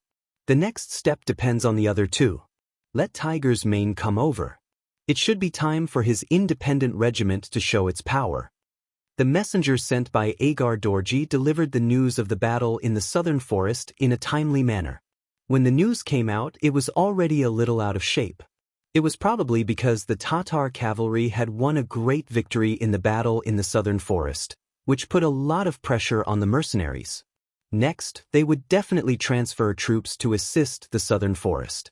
Then, it was time for them to seize the opportunity. The first to arrive will be rewarded with 10,000 taels of silver. Hugged. Haraluku said with a laugh. Then, when Du looked at the other side of the West River, there was a look of desire in his eyes. Unlike Agar Dorji, Haralu was the kind of newborn calf that was not afraid of tigers. Since young, he had been shrouded in his father's halo. In addition, when he was born, his appearance was not obvious and was even a little ugly. This made him want to prove himself more than others. Now that he finally had the opportunity to lead an army alone, and the situation seemed to be very beneficial to him, he began to think about how to make contributions and show off his skills. He even wanted to use his efforts to tell everyone that he was not only Agar Dorji's son, but also a general who could fight well.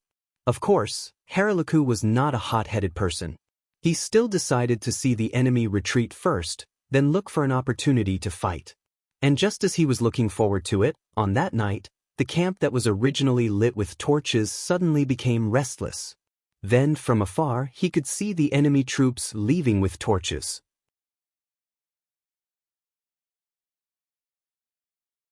Chapter 7:11. Young Master, the enemy really did withdraw their troops. The scout who was ordered to keep an eye on the enemy's situation excitedly opened the door of the tent to report. This caused Haraluo, who had just fallen asleep, to immediately crawl out from under his blankets. "Quickly bring me out to take a look." As soon as he fell asleep, Haraluo dreamt of himself charging across the West River, beating back the mercenaries and arriving at Beginning City. Who would have thought that the dream would come true so quickly? Following the scout, they arrived at the West River. What they saw was the scene of the enemy's torch squad leaving one after another. Although there weren't many torches, the remaining ones moved very frequently. In a short while, he saw 4 to 5 groups of torches leaving the camp. Haraluo made a rough calculation in his heart and revealed a meaningful smile. These mercenaries are very careful. Do they think that I won't be able to detect their movements if they don't leave in large numbers? You underestimate the heroes of the world too much. Seeing that the mercenaries were using small groups to cover the retreat of the main army, Haraluo was even more certain that the enemy had sent reinforcements to the southern forest. After making up his mind, Haraluo said to the scout beside him, "Pass down my orders. The soldiers will wake up at 4 in the morning and eat at 5 in the morning. After that, the entire army will cross the river. This time, we must be the first army to reach Beginning City." Young Master is wise. The scout who had the same idea didn't forget to flatter him. This caused Haraluo to laugh even more loudly. After returning to the tent, Haraluo didn't feel sleepy anymore. He just sat there and waited for the arrival of dawn. After a long time of shouting and cheering, the sky gradually brightened. While the morning fog still lingered on the West River, making it impossible to see the situation on the other side clearly, the 5,000 elite Tatar cavalry had already finished their breakfast. They boarded the wooden rafts that had been prepared earlier and left across the river. Perhaps it was because of the mist on the river, or perhaps the enemy had really retreated. The 5,000 Tatar cavalry actually arrived on the other side of the West River without any obstruction.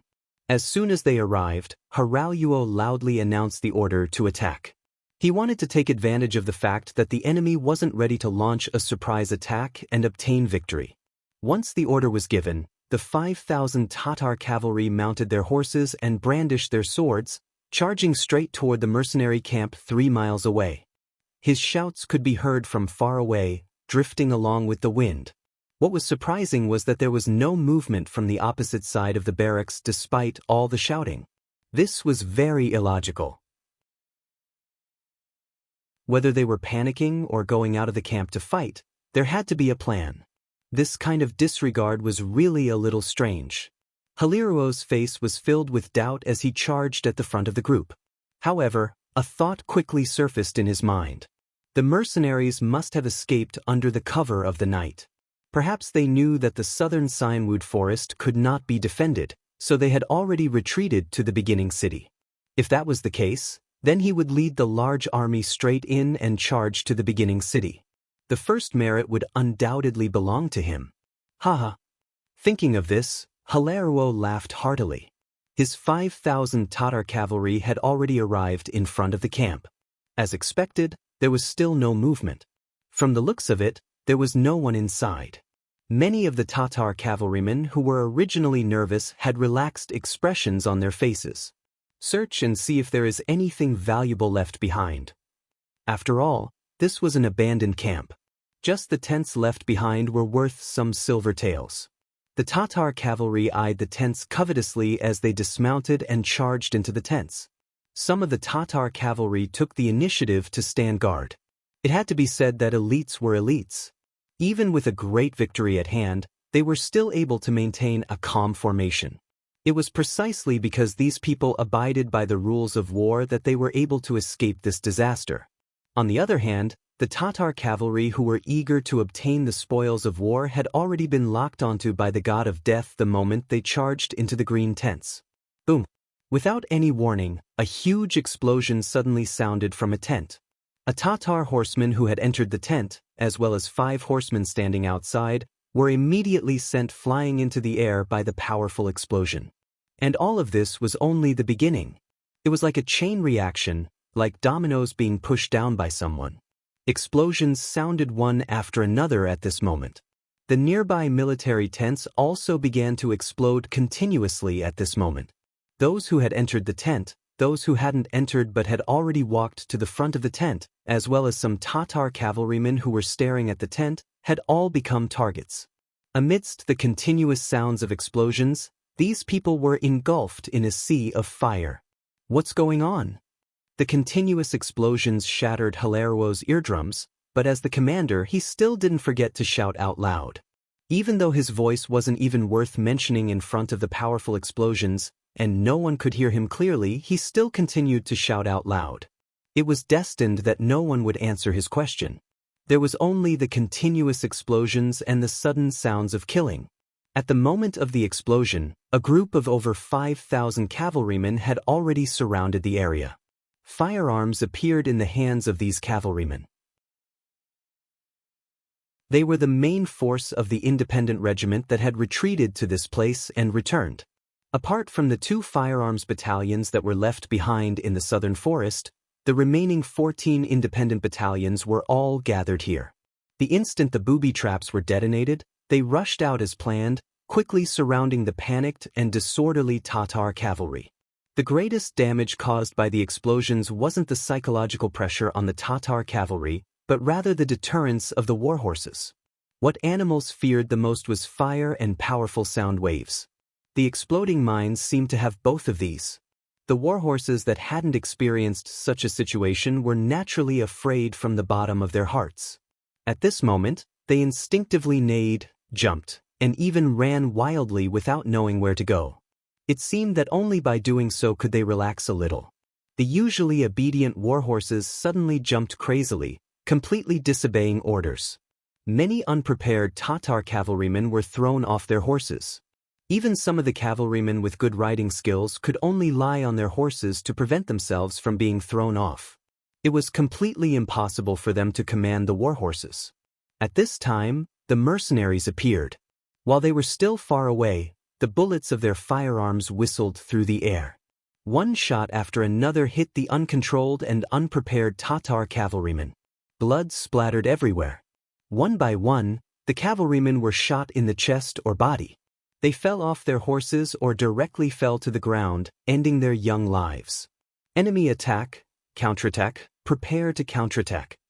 The sudden situation in front of him caused a short circuit in Hilario's mind. Then, as if he was suddenly awakened, he began to shout loudly. However, he only managed to shout twice before he was thrown off the back of the horse by the frenzied horse.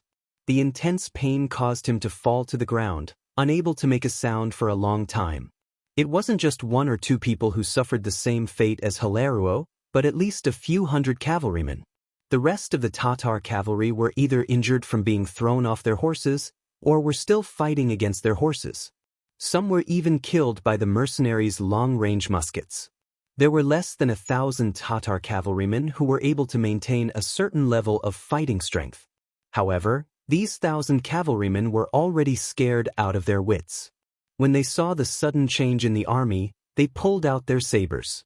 However, when they saw the number of mercenaries around them, some of the smarter ones obediently put down their sabers, dismounted, and surrendered. Even their commander didn't make a sound of resistance. The other party used firearms that could easily take a person's life from hundreds of feet away. Their morale was inferior, their numbers were inferior, and their weapons were inferior as well. How could they fight this battle? The most precious thing to a person was their life. If they surrendered, they would live. If they resisted, they would die. Their deaths were worthless.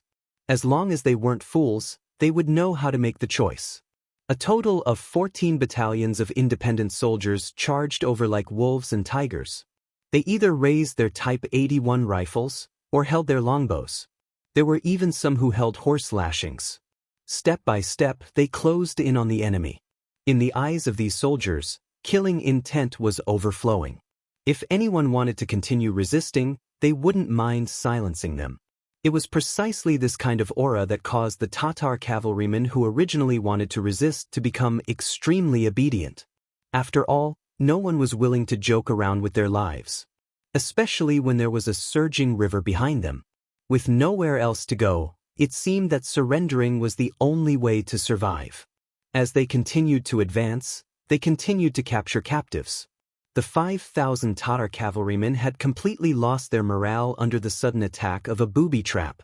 When their commander, Harachu, was knocked unconscious by his warhorse, they became people without a leader. They were successfully incorporated into the independent regiment. One by one, they threw down their sabers, jumped off their warhorses, and surrendered. The pitiful Harachu was tied up tightly while he was still unconscious. His identity was even betrayed by his subordinates, and he became the target of Tiger's Mane's care. Vice Commander Xn, look after these people. Bring them all back to New City. This person needs to be taken care of. I'm afraid that he will come in handy in the upcoming battle. Pointing at the still unconscious Harachu, Tiger's Mane laughed heartily. He then led the 10 soldiers of the independent regiment away from the Shi River and headed towards the north slope.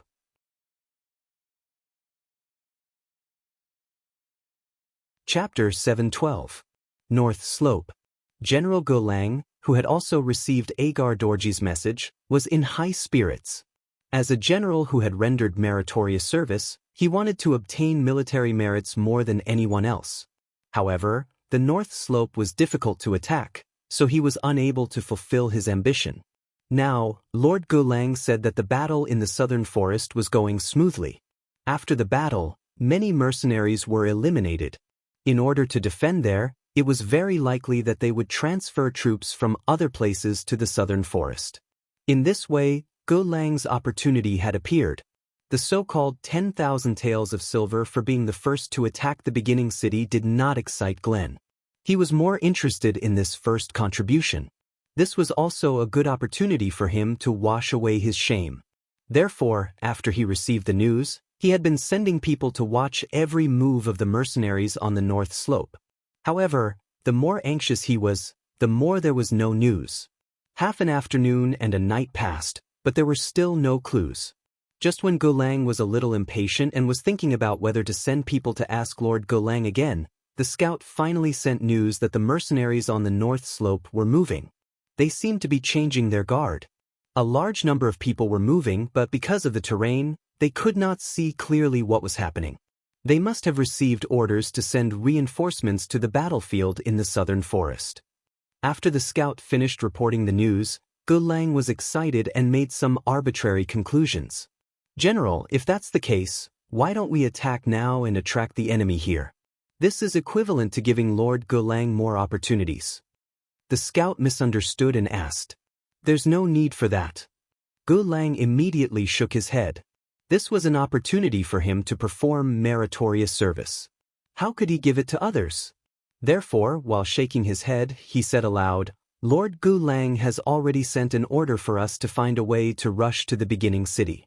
This is the greatest support for Lord Gulang, understand?" "Understood, General." The scout replied as if he had understood the situation. After convincing the scout, Gulang said with a slightly excited expression, "How about this? You find a way to get as close to the enemy as possible and watch their movements. Once you find that they have finished deploying their troops, inform me. Then, prepare the entire army and launch a fierce attack in 2 hours."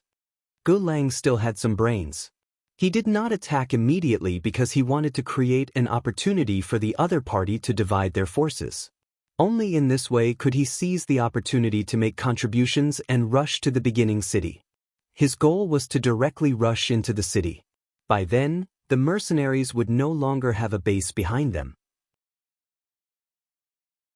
With a pincer attack, it would be the time to destroy the mercenaries. If he could really do this, Gulang would have defeated the war god of the Great Ming dynasty. As a result, his name would resound throughout the entire grassland. At that time, who would dare to look down on him?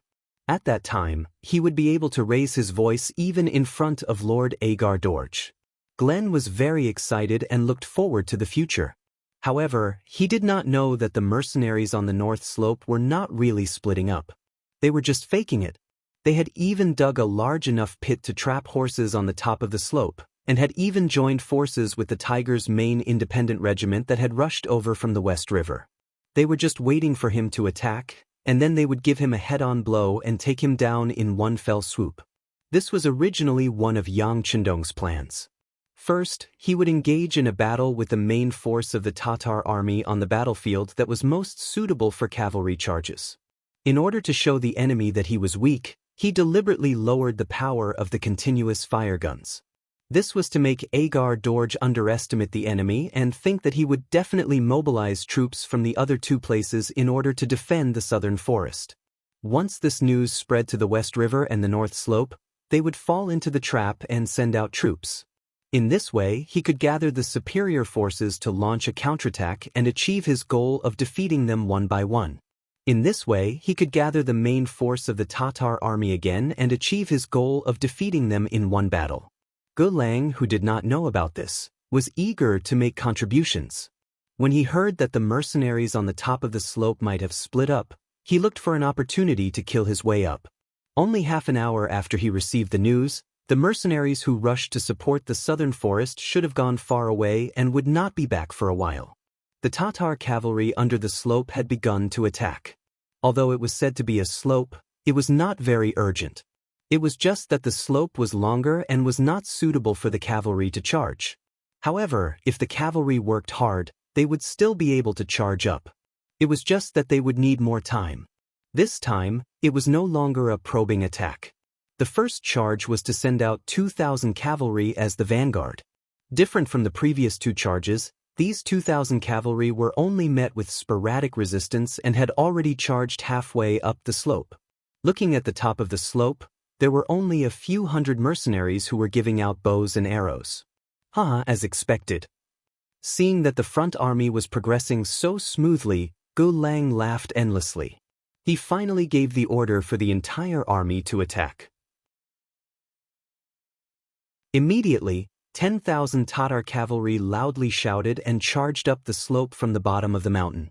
On the top of the slope, the independent regiment's commander Tiger, Maine, and the cavalry reinforced regiment's commander Winchester used binoculars to stare at the Tatar cavalry under the slope. The two of them revealed a look of disbelief. What a good-for-nothing. Even if it is a charge, it should not be so fast. Winchester shook his head and put down the binoculars in his hand.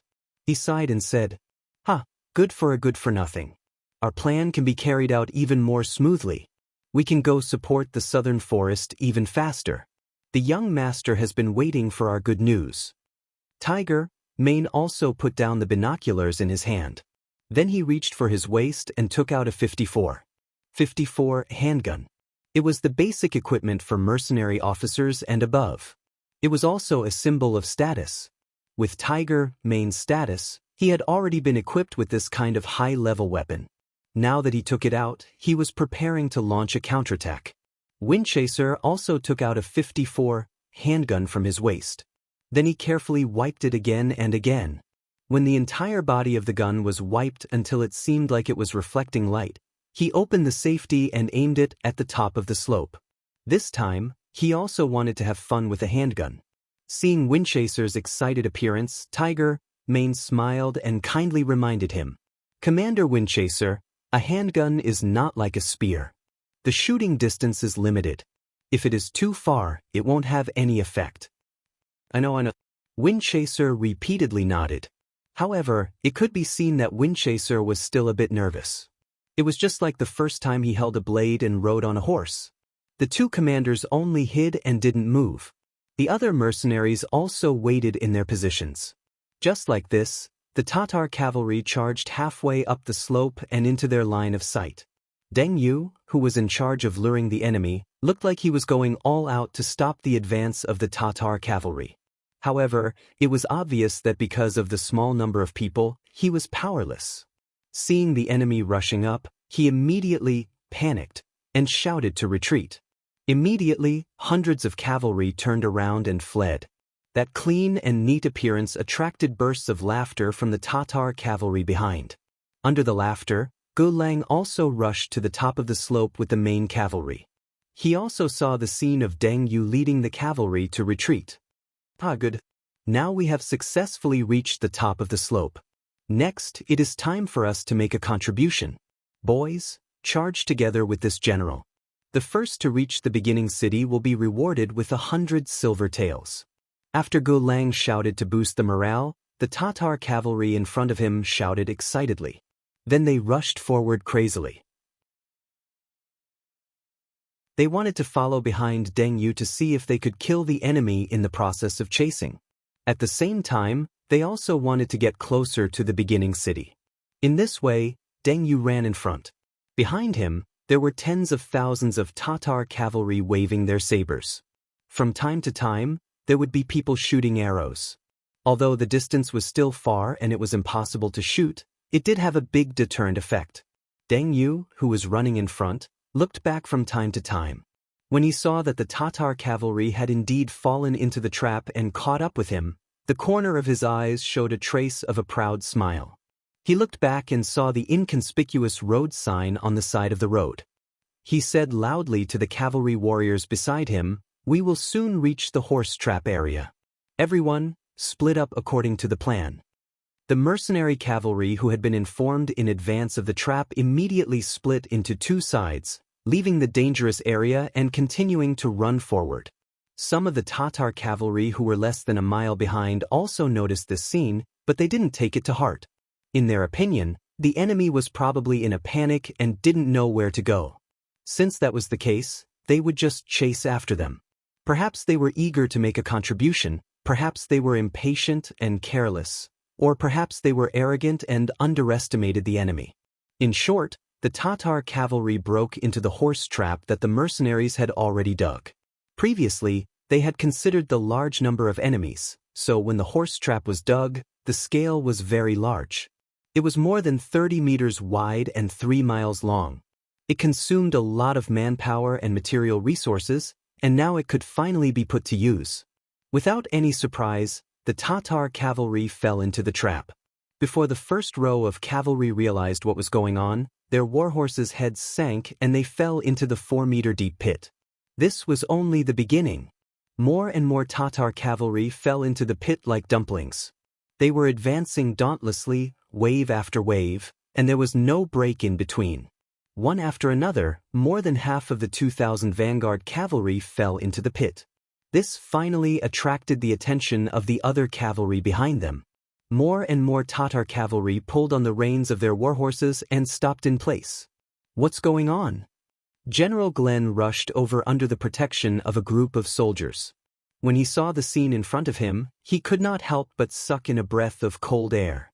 More than 1,000 cavalry fell into the pit, and most of them were injured because of the trampling of their warhorses. Some of them were even covered in blood and died.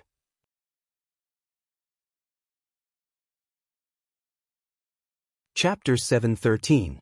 Bastards, damn mercenaries. Seeing that he had lost more than 10% of his troops, Glenn was naturally furious. When he raised his head to look at the mercenaries who were still retreating along the path, he said angrily, "Chase, continue to chase after them. They don't have any more tricks up their sleeves. I want to catch them and tear them into pieces."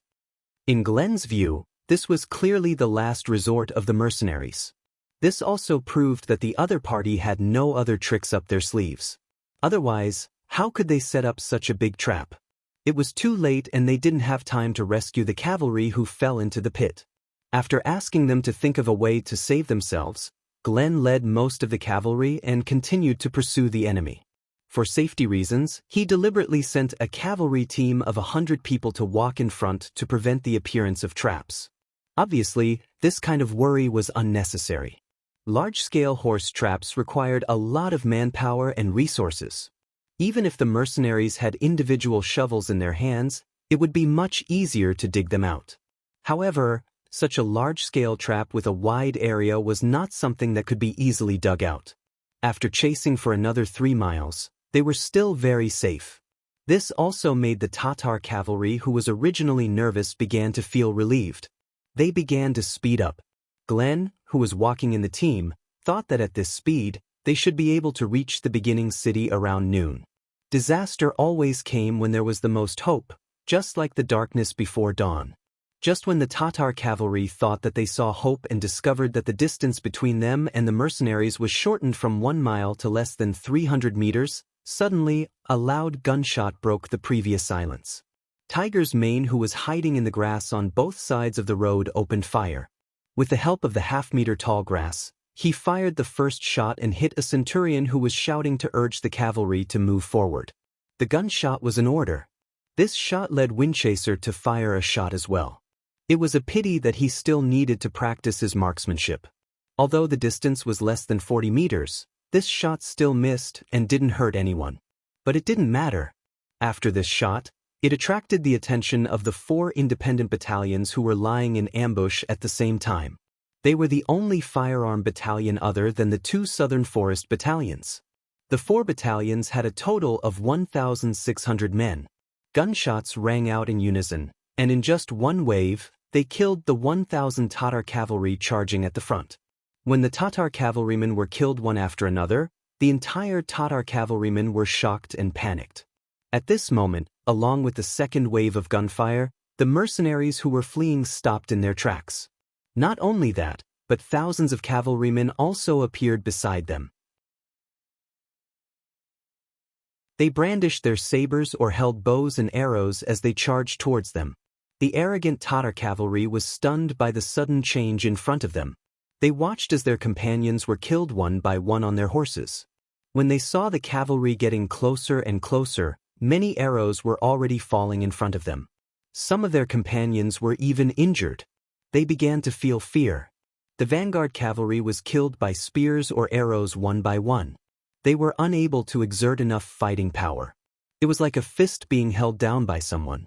When they were unable to kill the enemy, the strength of the Tatar cavalry was suppressed to the greatest extent. They could only passively take a beating. Don't panic. The warriors in front will attack the enemy with your sabers. The warriors in the back will be ready to attack. Seeing that the situation wasn't good, Gu Lang yelled. He knew that he had fallen into the enemy's trap, but at this moment, he didn't have a better solution. If he retreated now, he might not have the chance to make a comeback. So, he could only endure. The The shout of the commander calmed down some of the Tatar cavalrymen. Some of them brandished their sabers and charged forward, while others held their bows and arrows ready to counterattack. After all, they had lived on horseback since they were young.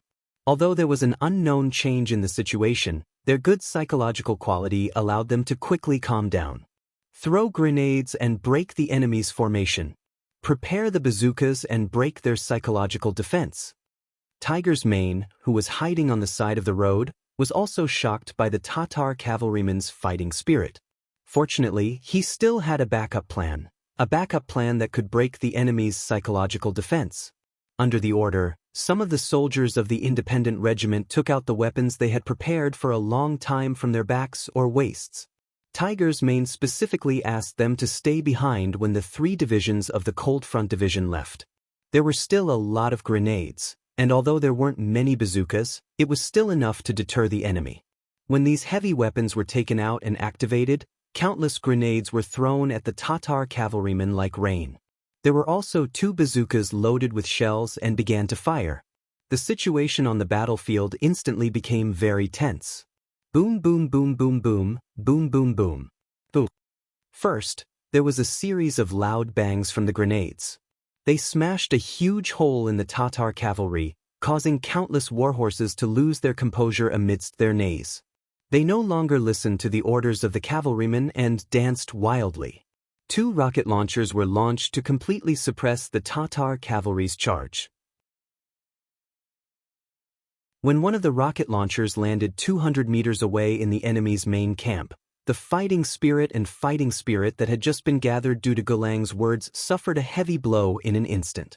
Under the roar of the bazooka, the cavalrymen were completely stunned by the scene of flames and debris flying in the air.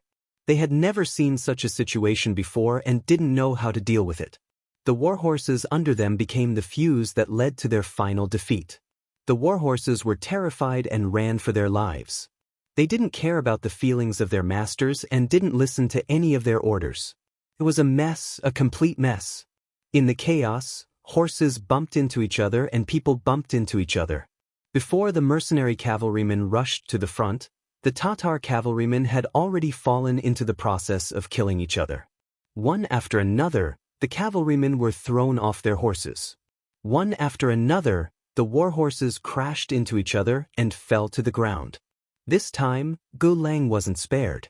After all, when the warhorse went crazy, he didn't care if it was an ordinary soldier or a general who commanded thousands of troops. Under extreme fear, they only knew how to instinctively run and crash in all directions. Before Gulang could continue to issue orders, he was thrown to the ground by the warhorse. Then, he was unlucky enough to be trampled by another warhorse that came out of nowhere. A weight of more than 1,000 kilograms pressed down on his body, causing Glenn to involuntarily open his mouth and widen his eyes. A series of crisp sounds rang in his ears.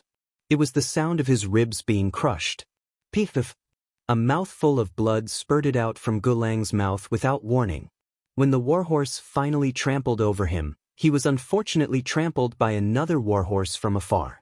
Under the continuous trampling, the only thing Gulang could do was to keep coughing up blood. Then, the strength in his body started to disappear. At the same time, the blood in his body and the strength in his breath also disappeared. In such a chaotic world, Gulang reluctantly closed his eyes and breathed his last breath. Gulang was dead. With the death of their general, the soldiers under him lost their commander and the formation became even more chaotic. In addition, there were more than 1 or 2 Tatar cavalrymen who suffered the same fate as Glenn. When the number of Tatar cavalrymen gradually grew to a certain scale, their will to resist was completely worn away. The remaining Tatar cavalrymen only wanted to escape from this purgatory of the human world.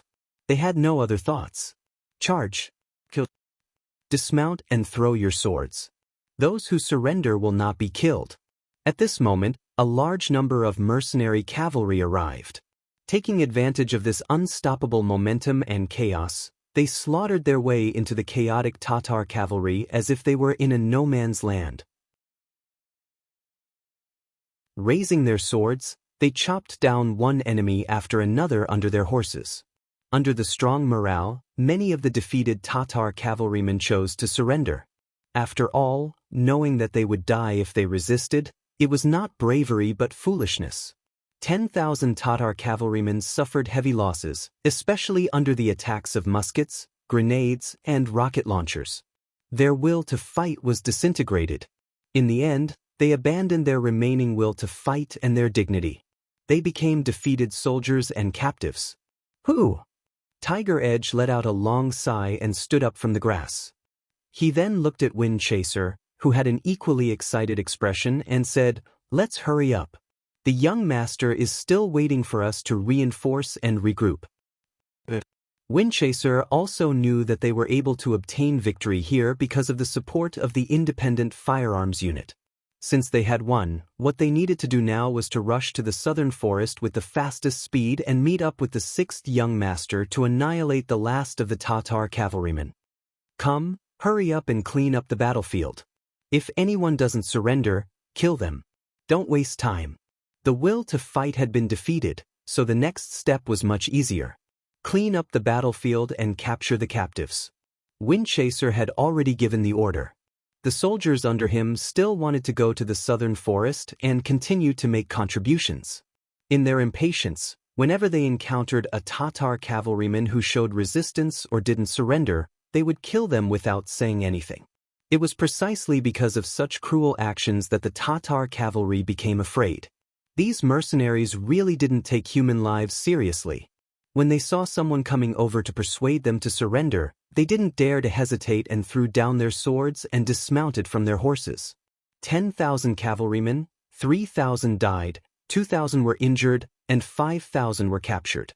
And to complete these actions, it only took them 2 hours. Could be said that they were very fast. Send 1,000 cavalrymen and a battalion of firearmed soldiers to transport the captives and the wounded back to the beginning city. The rest of you, follow me to the southern forest. Hurry! Seeing that the situation was settled, Tiger's Mane's voice was slightly anxious. He was really worried about the young master's safety.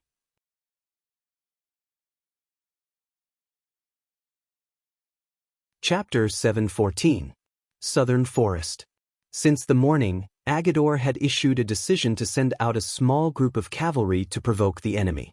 According to Agador, what they had to do now was to constantly put pressure on the mercenaries on the opposite side, forcing them to withdraw their troops from the West River and the North Slope battlefield, creating an opportunity for the Tatar cavalry to advance.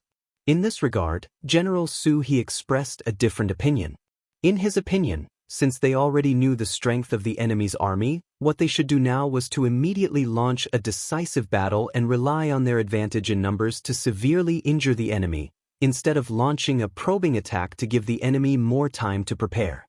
General Su, you have seen the strength of the mercenaries, especially their firearms, which can be said to be accurate and long-range. Do you think that if we fight head-on, there will be a winner in the end? Injuring the enemy and losing 800 of our own men is not what I want. I have never thought of swallowing the mercenaries. To be honest, we don't have that big of an appetite. Our goal is to drive them away and occupy the beginning city. So, don't ask for a battle. Let's focus on the overall situation. After seeing Suhi ask for a battle several times in a row, Agador finally lost his patience and said this somewhat angrily. Seeing that Agador had made up his mind, Suhi could do nothing but feel heartache. Walking out of the military camp, he looked up at the sky helplessly, and then said sadly, "God wants me to die." Compared with Agar Dorji's so-called view of the overall situation, in Suhi's view, it was just a manifestation of timidity. It was because this person was afraid of death, afraid that the army would be severely damaged, and afraid that his own strength would be damaged, so he placed his hopes on the other two routes. But in fact, whether it was Haraliku or Glenn, Suhi did not think highly of them. Of these two, one was born as a son of a rich family, and the other was a general of a defeated army. Both of them belonged to the kind of people who had no strategy. It was simply self-deceiving and extremely unrealistic and irresponsible to put the hope of victory on them. It was just that Agador believed too much in the saying that numbers could defeat everything. He didn't listen to her advice at all, which made Suhi feel helpless. The only thing he could do was to watch small troops step forward and serve as whetstones for the mercenaries. That's right, When the mercenaries faced the Tatar cavalry, they did not choose to charge with their entire army. Instead, they chose to send small groups to harass the Tatar cavalry. After dispatching the main force of the independent regiment, Yang Chendong was left with less than 5,000 cavalry. Facing more than 10,000 Tatar cavalry, unless he was willing to take out all the firearms in his warehouse, it would be extremely difficult for him to win. Even Yang Chendong was prepared for the worst. If he couldn't hold on, he would slowly retreat and use the cooperation of the two gun battalions to exchange space for time. As long as the enemies at the West River and the North Slope were dealt with, he would have more troops to deploy. At that time, it would be time for him to launch an all-out counterattack. Unexpectedly, the other party seemed to know what he was thinking and cooperated with him. They did not choose to charge with their entire army, but instead sent small groups to harass the enemy. This was exactly what he wanted. After discussing with the two regimental commanders, Yella and Lu Jua, he decided to send a small group of cavalry to confront the enemy head-on and treat it as actual combat training. It was true that Agador brought elite Tatar cavalry, but the strength of the mercenaries was not bad either. In particular, their training was several times better than the other forces. It could be said that the combat strength of the cavalry was increasing every day. In addition, their cavalry sabers were sharp and tough, which increased their chances of winning by a bit. Now that the other party wanted to fight with fewer people, of course they would help. In this way, the other side would send out a few hundred people, and the other side would send out a few hundred people. Both sides began a cavalry charge outside the vast southern forest. A cavalry charge focused on morale and proficiency in horsemanship. One had to know how to use the warhorse as a part of one's body and control it flexibly. Of course, the sharpness of the weapon also played a large role. In terms of morale, there was nothing to say about the mercenaries. Yang Chendong, who did not lack money, gave them high rewards in terms of money. Not only that, but being a soldier under him also gave them a good social status. Not only would a soldier bring glory to his family, but he could also feed his family. Their horsemanship had also improved under hard training. Even if they could not compare to the elites of the Mongol cavalry, normal cavalry would not be a match for them. Furthermore, the cavalry swords were made by the Chimeric City Munitions Factory, so the materials used were abundant. Its sharpness and toughness were unparalleled, which made up for some of the shortcomings in horsemanship. They had high morale, excellent horsemanship, and excellent weapons. In a true battle of 100 cavalry against 100 cavalry, the mercenary cavalry would not be afraid of anyone. This was especially so when they had the 3-to-3 tactic. Although it was not as effective as on land, it was enough to increase their combat strength. All in all, in a cavalry charge with equal numbers, the mercenaries were not afraid of anyone. Even if the opponent was the Tatar cavalry, and the elites of the Tatar cavalry, the outcome would be the same. This was evident from the 3 consecutive battles. In the first battle, they killed 60 enemy cavalry and lost 40 of their own. In the second battle, they killed 70 enemy cavalry and lost 43 of their own. In the third battle, they killed 55 enemy cavalry and lost 45 of their own. The first and second battles were fought by the Nuzan cavalry. In the third battle, it was Lu Jua's 2nd Cavalry Regiment. Just from the results of the battle, the Nuzan cavalry was indeed very powerful, worthy of their name. Of course, this result had a lot to do with the cavalry swords in their hands. In the end, the results were mostly because the enemy's cavalry swords were broken and could not fight anymore. After 3 consecutive battles, the mercenaries' morale was even higher. On the other hand, the Tatar cavalry were not in a good situation.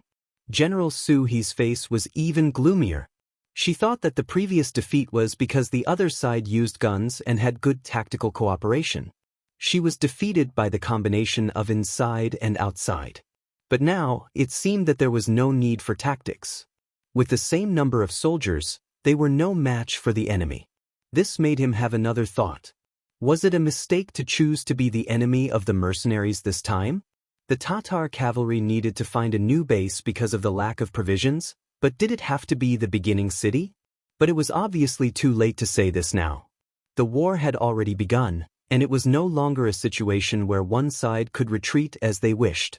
For example, if they ordered a retreat now, it would be a great blow to the Tatar cavalry's morale. If the mercenaries chased after them at this time, it was likely to lead to a one-sided battle. If that was the case, they would lose without a fight. Feeling that if the battle continued like this, even if there was good news from the West River and the North Slope, the morale of the troops would still be damaged. Suhi once again walked into the tent of Commander-in-Chief Agar Dorj and put forward his request. That was, they could not continue fighting. Sir, we can't continue fighting. After 3 battles, we have lost. The morale of the troops has begun to become unstable. Suhi said with a worried face. Yes, Agar Dorj, who was sitting at the head of the tent, replied absent-mindedly. Suhi, what are you thinking about? Seeing that Agar Dorj's expression was a little ugly, Suhi asked casually out of concern. It's nothing. It's just that the scouts we sent out suddenly stopped responding. There's also no news from the West River and the North Slope. It's been almost a day. Do you think there's a problem? Agar Dorj hesitated for a moment, but considering that Suhi was his general, there were some things that he should not hide from him. So, he carefully told him what had happened. What? Originally, Suhi thought that Agar Dorj was too tired from the battle and had some problems with his body. However, when he heard this question, his jaw dropped in shock. The scouts' communication with the outside world had been cut off. What did this mean? It meant that they had become deaf and blind, which was a taboo in war. When 2 armies fought, although it did not necessarily require one to know the situation of the other side, one should at least know where one's own troops were. But now, they were not even clear about their own situation. What could it be other than a big problem? How long ago did this happen? Suhi felt a strong sense of crisis, and he was even more anxious to know the specific details of the matter. After the battle yesterday afternoon, there was no news from the outside world. At first, I thought that the scouts might have gone to rest because it was dark, but there was still no news until dawn. In the morning, I sent out some more scouts and told them that no matter what happened, they had to report back within 4 hours. But now, it has been 6 hours, and not a single scout has returned. As Agadorji spoke, he looked at Suhi. It seemed that he was asking for her advice and wanted to hear her opinion. It could be seen that Agar Dorj still had a trace of hope in his eyes. Perhaps he was still thinking that the scouts had been delayed by something and that they would return to report to him after a while. Suhi's mind was much calmer than Agar Dorj's. What was a scout? They were the most flexible people in an army. They were all warriors that were picked out of 100. Not only were their individual qualities strong, but their reactions were also very agile. Under normal circumstances, it was rare for a mission to go wrong when it was assigned to them. But now, there was no news from all the scouts that were sent out. There could only be one possibility, and that was that there was a collective problem. In other words, there should have been an inescapable net set up around them long ago, completely enveloping them.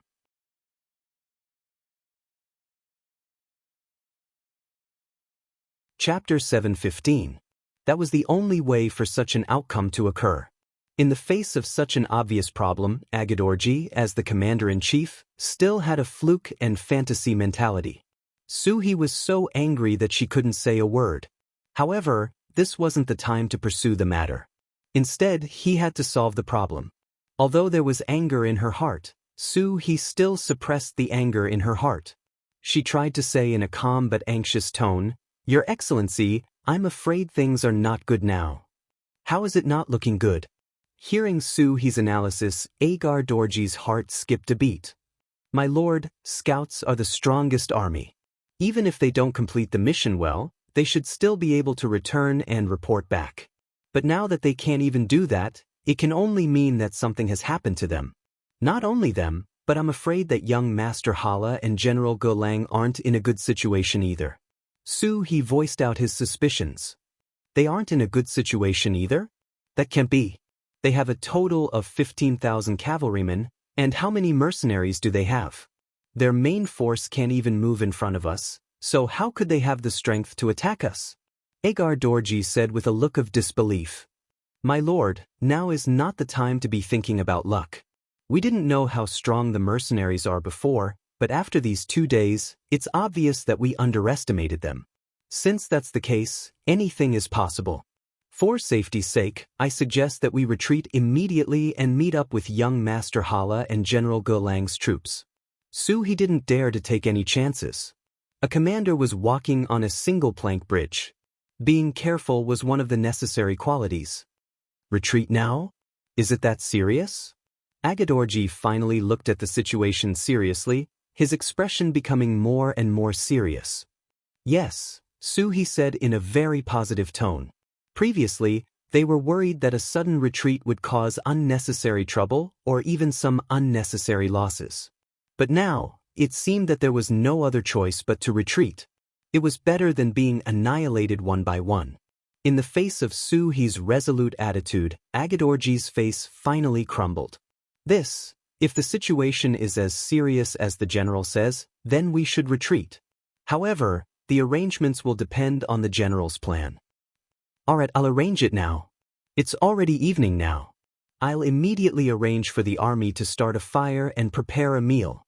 When the sky is completely dark, we'll retreat overnight. He cupped his fists with a solemn expression. We'll do as you say. Agadorji's mind was already in a mess because of these words. He could no longer make any correct judgments and could only listen to his subordinate. He finally left the barracks. As soon as he came out, he took a deep breath and looked at the mercenary camp 5 miles away. He then narrowed his eyes and called a guard and said, "Order the army to start a fire and prepare a meal immediately. Also, arrange for 100 cavalry to challenge the mercenaries." The guard had a puzzled look on his face. Previously, the general was against such a small army fighting. It was no different from sending them to their deaths, and it would be a blow to their morale. Why did the general change his mind in such a short period of time? But since it was the general's order, of course he would obey. After cupping his fists, he turned around and made the arrangements. After watching the guard leave, he looked at the mercenary camp again and murmured, "I underestimated you, but once we leave this time, the next time we come, we will definitely let you know the power of the Tatar cavalry." Mercenary camp. Yang Chendong was resting in the big tent when Beta Persei suddenly entered the tent to report that the Tatars had sent another 100 cavalry to challenge them. They sent people again? Yang Chendong raised his head when he heard this. A trace of doubt flashed in his eyes. Yes, they sent another 100-men team. They are now 2 miles away from our camp and have already set up a formation. Beta Persei nodded and replied. Then arrange for the 2nd Regiment to send a company of brothers to meet them. Oh, by the way, call Commander Yella and Lu Zhuo to come over for a meeting. After Yang Chendong finished arranging, he instructed again. For some reason, he felt a faint sense of uneasiness in his heart. Beta Persei left, but after a cup of tea he reappeared. Along with him were the commander of the Nuzan Cavalry Regiment, Yella, and the commander of the 2nd Regiment, Lu Zhuo. "Hello, 6th young master." As soon as the 2 regimental commanders entered the tent, they were extremely respectful. "You're welcome. Take a seat wherever you like." Beta Persei, serve the tea. Yang Chendong invited the 2 regimental commanders to sit in front of him with a smile on his face. As soon as the 2 of them sat down, he said, "It's almost dark, and the Tatars have sent troops to challenge us again. What do the 2 of you think?" Originally, the 2 of them were receiving tea from Beta Persei, but when they suddenly heard this, they were both stunned. Then the 2 regimental commanders looked at each other and fell into deep thought. Since it was the 6th young master who asked the question, it naturally wouldn't be so simple. Previously, the 2 of them didn't take this matter seriously. They thought that since the other party had challenged them 3 times in a day, it wouldn't be a big deal if there was a 4th time. But now, they didn't dare to think this way. Those who could become regimental commanders were those who were favored by Yang Chendong in the field of military affairs. They all had some skills, and some of them were even quite capable. Now that they were reminded, the 2 of them thought for a while and found the problem. Could it be that they're hiding something? Lu Zhuo was the first to speak. Yella followed up and asked, Could it be that they're going to make a big move and are using this as a cover? Not only did Yang Chendong ask this question, but the two of them also said this. After thinking about it, they also found something strange. For example, why would they send cavalry to challenge them at such a late hour? For example, they had lost all 3 battles during the day, but why would they want to carry out a 4th battle? Could it be that they had found a way to attack? Just as the 2 regimental commanders finished speaking, the curtain of the military tent was lifted and the captain of the 1st Guard team, Chiu Vi, walked in. As soon as he came to Yang Chendong's side, he stood at attention and said, "Reporting to the 6th young master, the 100 Tar cavalry that came to challenge us this time are the same as before. Also, you asked me to observe the other party's movements. The scout said that the other party is cooking, and the camp looks very busy." That's right. After Yang Chendong heard this, he slapped his thigh and laughed. He felt that something was wrong before, so after Beta Persei went out, he called Chiu Vi and asked him to inquire about these 2 things. The answer to the first thing already proved that the other party didn't have any new methods. In other words, the so-called Tatar cavalry didn't have any new methods to attack. The second thing was to see if there were any changes in the Tatar camp. The conclusion now confirmed a lot of things. It was the end of July, and the days were long and the nights were short. In order to prevent the soldiers from starving at night, meals were served late. Generally, when there was no war, meals wouldn't be served so early. Based on this alone, the Tatar camp's actions could be considered abnormal. What kind of person was Yang Chendong? With an extra lifetime of experience, the things he had seen and heard were far more powerful than the others. Especially his work in his previous life required him to be cautious. Many times, if the slightest problem was not discovered and solved in time, it would lead to irreparable consequences. So in terms of courage and carefulness, no one could compare to him. The sudden challenge from the Tatar cavalry made him vigilant, so it was not surprising. Of course, if Su He knew that he deliberately sent troops to challenge them in order to show that he was normal, but this kind of behavior was a bit excessive and would attract attention, he wouldn't know whether he should cry or cry. The enemy will definitely make a move. If my guess is correct, they are most likely preparing to retreat. Yang Chendong summarized the 2 pieces of information he just received. It was a bit arbitrary, but also a bit resolute. The enemy is retreating. Hearing the news, Yi La and Lu Zhuo were startled, but they quickly nodded. As the saying goes, when things are abnormal, there must be a demon.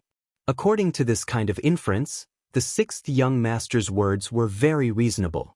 Since they guessed that the enemy was retreating, the 2 commanders immediately became spirited. 6th young master, we should also immediately make preparations. Let's eat now and then keep an eye on them.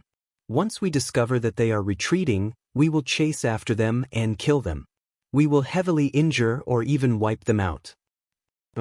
To their surprise, Yang Chendong shook his head.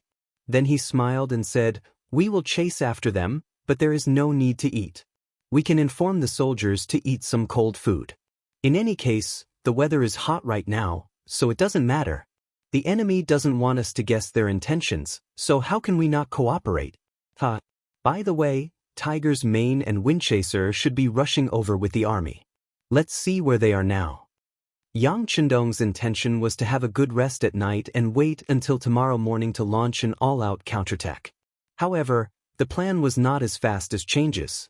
Since the enemy was already vigilant, the timing of the attack would naturally change. "Young master, I will go and check." Beta Persei quickly nodded and walked out of the military tent. Yang Chendong was left behind to discuss the pursuit with the 2 commanders. After a while, Beta Persei walked back. "Young master, I asked the scouts. They said that Tiger's Mane and Windchaser's Mane are rushing over to me. They should be able to meet us here in 1.5 hours. 1.5 hours. At that time, the sky will be dark. I'm afraid they won't give us that much time." Yang Chendong said thoughtfully. Then he seemed to have thought of something. He suddenly got up and came to the sand table. He looked at it very seriously, then pointed to the west of Nanlin and said, "Send scouts to inform Tiger's Mane and Windchaser. Tell them not to come to us directly." Go to the place where the Tatar army retreated and set up an ambush. Tell them that time is limited and they must rush over as fast as possible. We will try to buy them some more time." Beta Persei accepted the order and left. Yang Chendong looked at Yi La and Lu Zhua and said, "You two will have to work hard. Immediately go down and have a mobilization meeting. Remember, don't gather together. Tell the officers below to hold the meeting in a row. In short, don't attract the enemy's attention."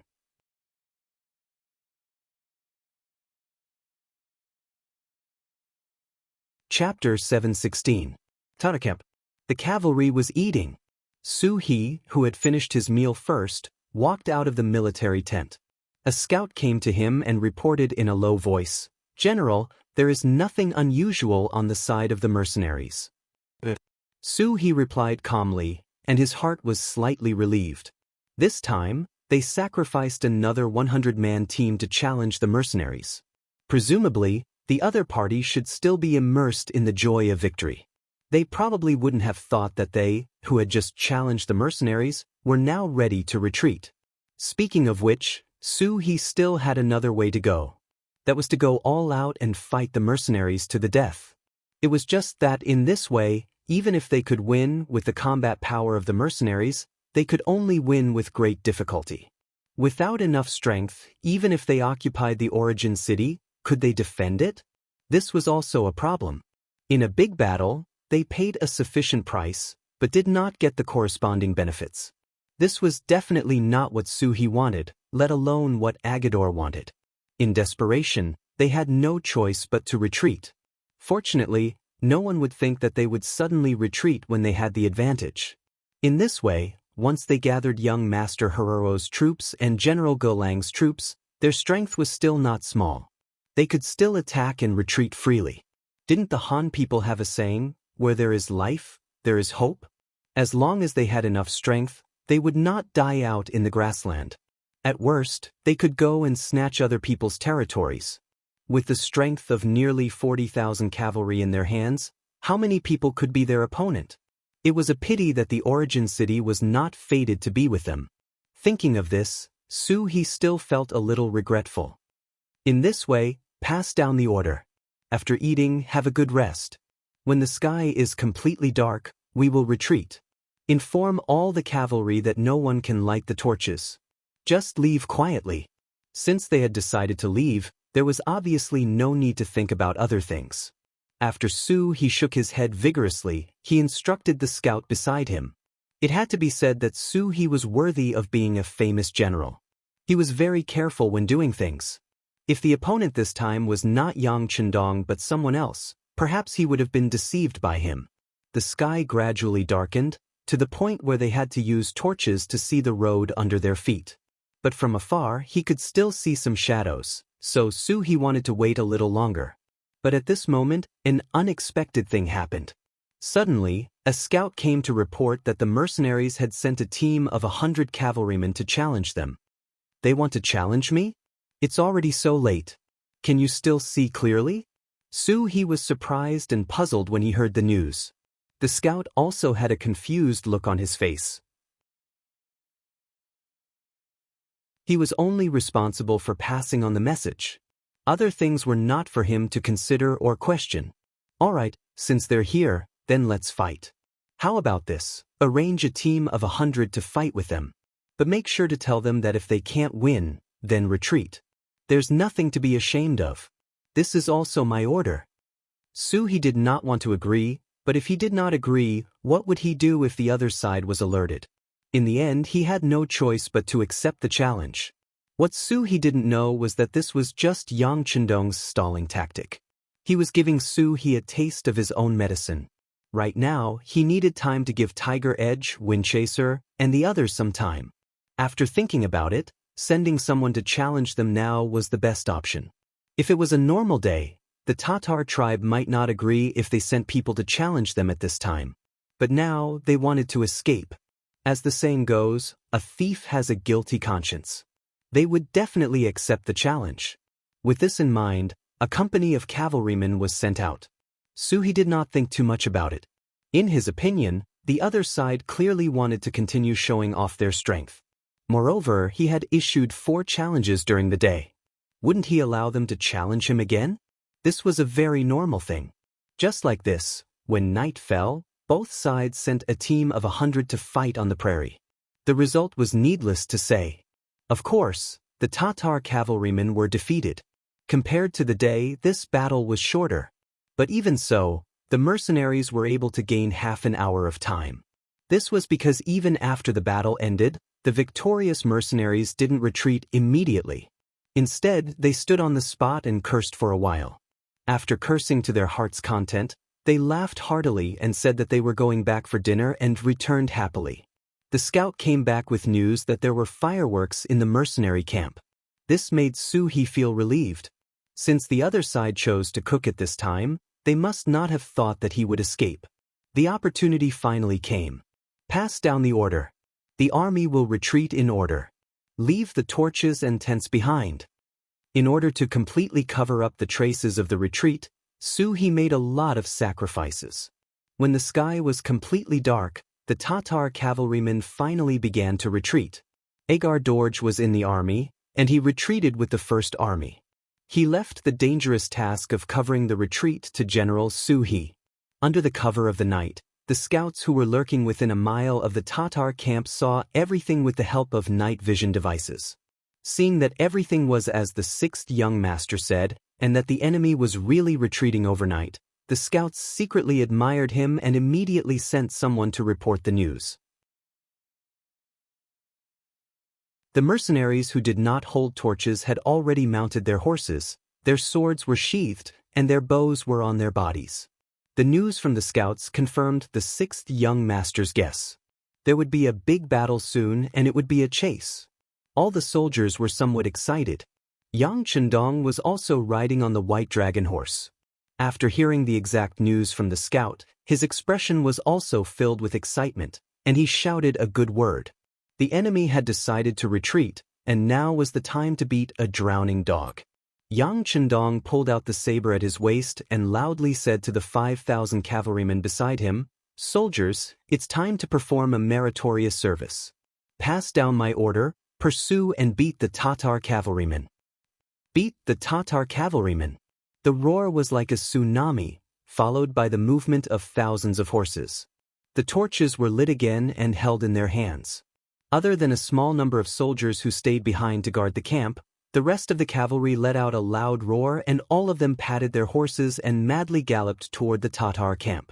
The Tatar cavalrymen who were retreating step by step according to the plan suddenly saw countless torches coming from the front.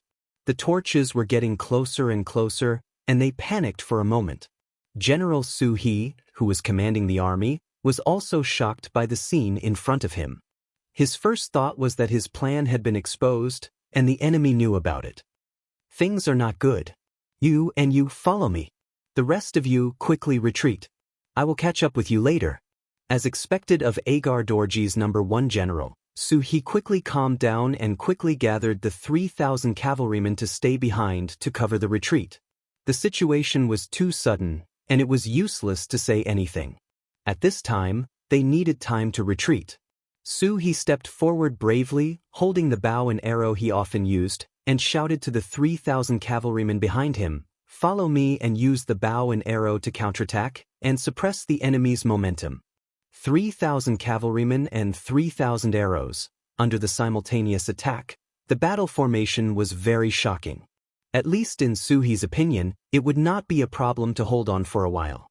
The rest of the Tatar army quickly retreated. Suhi led the 3,000 cavalrymen and waited for the mercenaries to come closer. When the first torches were less than 200 meters away, Suhi took the initiative to draw his bow and shouted, "Everyone, follow me and counterattack with the bow and arrow. Fire!" Suddenly, arrows were shot out like rain, heading straight for the mercenaries coming from afar. Wherever they shot, there were torches. This seemed to have become a target marker, allowing everyone to find the direction of their attacks in the dark. Ding ding dang dang. The arrows fell like a dense rain, and from time to time, the torches would suddenly stop and fall to the ground.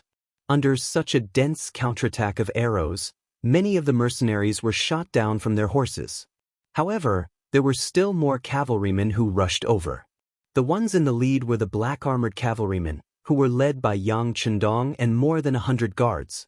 Taking the lead on the battlefield not only gave a strong motivation to the soldiers below, but also improved their morale. On the battlefield, the actions of a general could indeed lead the army to have a more positive effect. Relying on the protection of his heavy armor, he ignored the enemy's arrows and allowed them to land on his body, creating clanking sounds. Soon he closed the distance of 200 meters. Then he brandished his saber and killed the Tatar cavalrymen on their horses. Turn around, retreat while fighting. Su He, who already knew the strength of the mercenary cavalry, knew that if he directly went up to fight with them, it would be difficult for the 3,000 cavalrymen, including himself, to escape alive. The only thing he could do now was to retreat while fighting. Only then could he see more chances of survival. Su He kept retreating, and the 3,000 Tatar cavalrymen also fought and retreated with him. However, the drawbacks of doing this were also very big. If they didn't form a sufficient defensive line, they wouldn't be able to resist the attack of the mercenaries. In such a retreat, the losses of the Tatar cavalrymen were naturally great. After a few exchanges, about 500 cavalrymen's corpses were left behind. Retreat quickly, use the arrows to counterattack while retreating. Knowing that if this continued, the 3,000 cavalrymen would be eaten sooner or later, Su He anxiously shouted. The Tatar cavalrymen were very obedient, or it could be said that they were very disciplined on the battlefield. After hearing Su He's words, they turned around and fled.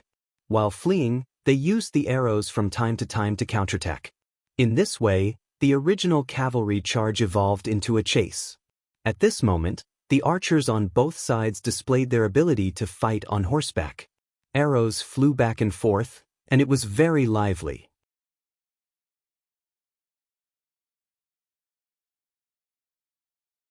Chapter 717. However, even if it was a clash of bows and arrows, there was still the matter of who was the main attacker and who was the auxiliary attacker. As the chase continued, it was clear that the mercenaries who were charging in from the front had an advantage. The Tatar cavalry who were constantly retreating had suffered losses, and the number of cavalry had been sharply decreasing. Fortunately, the sky was completely dark at this time. If it was daytime, the losses would be even greater. However, the night also had its disadvantages. As they continuously retreated, the formation of the Tatar cavalry was already extremely chaotic. Some of the cavalry had run off to who knows where, making it impossible for them to form an effective defensive formation. They were unable to form a dense net like the mercenaries once they launched an arrow attack. As they kept retreating and the formation was in chaos, the Tatar cavalry's counterattack with bows and arrows no longer had the ability to deter them. They could only passively take a beating. In the end, even General Su He himself separated from the main force with only a dozen soldiers. He still wanted to gather the scattered soldiers, but he didn't know where to find them. He sighed inwardly at his brother's good luck and could only lead the dozen or so personal guards to chase in the direction of the main force. The 3,000 Tatar cavalry were defeated just like that.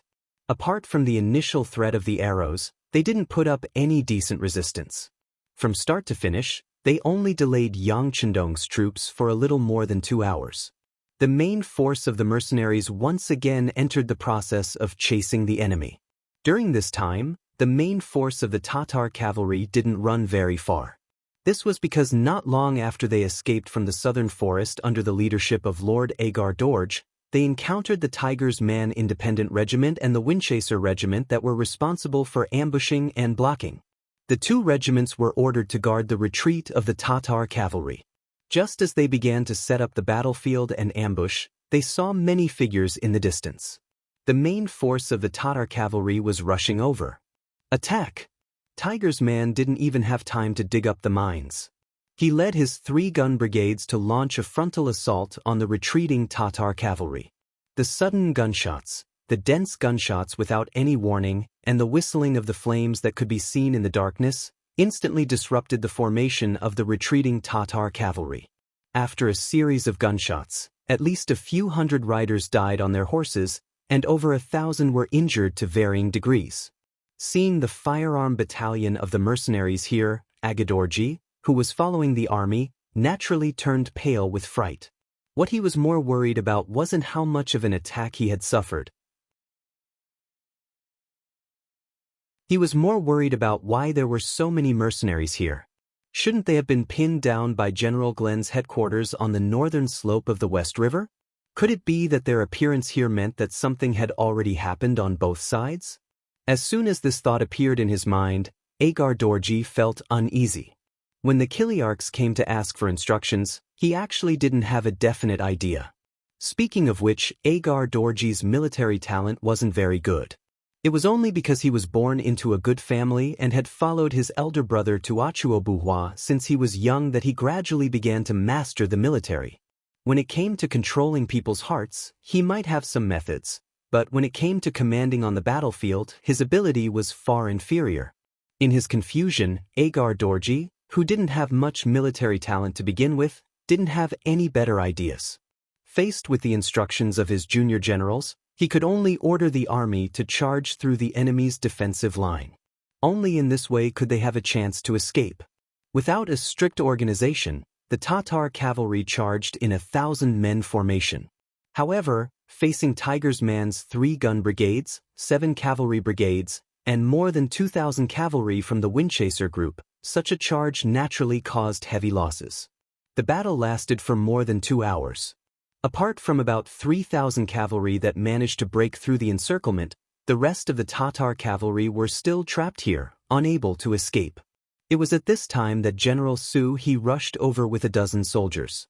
Agar Dorji, who was at his wits' end, was overjoyed when he heard the news and wanted to hand over the command of the army to him.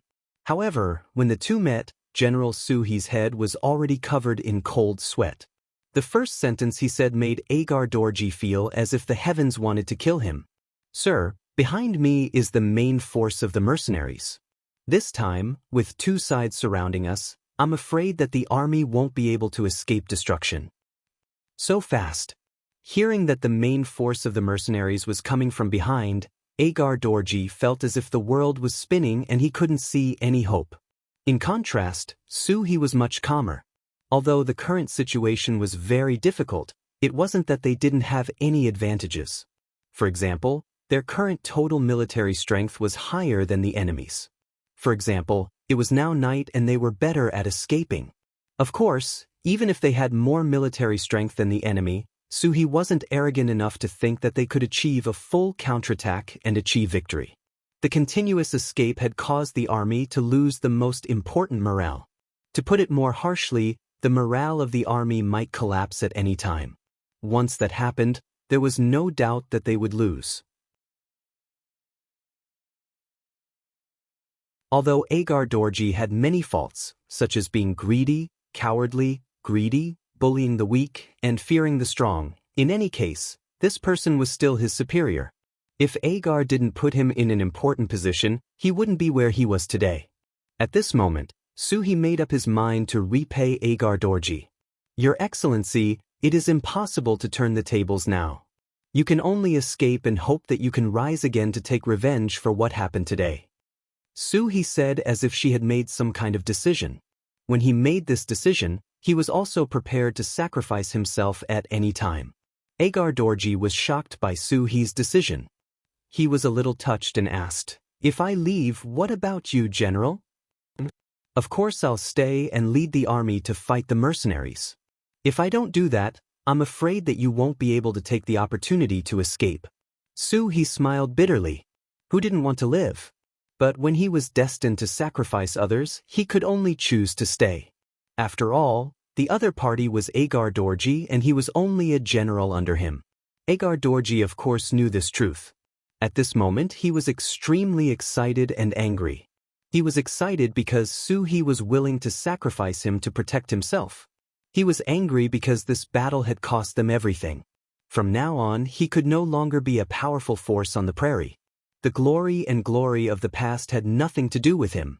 Regardless of what he thought, Agar Dorji finally agreed to Su He's request and chose to leave. At this time, he really handed over the command of the army to Su He. He only left 3,000 elite cavalrymen with him to break out of the encirclement. After Su-hee got the command, the first thing she did was to let the soldiers around her spread the news that General Gulang of the North Slope and Hala Ra of the West River were coming here. As long as they could hold on until dawn, the army would come to support them and turn the tide. Of course, this was impossible. According to Su-hee's judgment, it was very likely that the two armies had met with mishap. Otherwise, where would the mercenaries find the strength to intercept him here? But he still had to tell the public this. Only then would the morale of the army not be in chaos and not collapse, creating a chance for Agar Dorji to escape. Sure enough, Su-hee's strategy was correct. After the news was released, the originally chaotic Tatar cavalry calmed down a lot. People were afraid of having no hope. As long as there was hope, anyone would think of a way to fight for it. The morale of the army was temporarily stabilized. Su-hee commanded the army to form a defensive line to block the attacks of the mercenaries behind him. At the same time, he sent 2,000 cavalrymen to charge at the mercenaries blocking the road. He wanted to tear a hole in the front in the shortest time possible to create a chance for Agar Dorji to escape. With the morale of the army stabilized, the orders were carried out seriously by the cavalrymen below. When Yang Chendong brought the main army to the rear of the Tatar cavalry, it was not as easy as expected.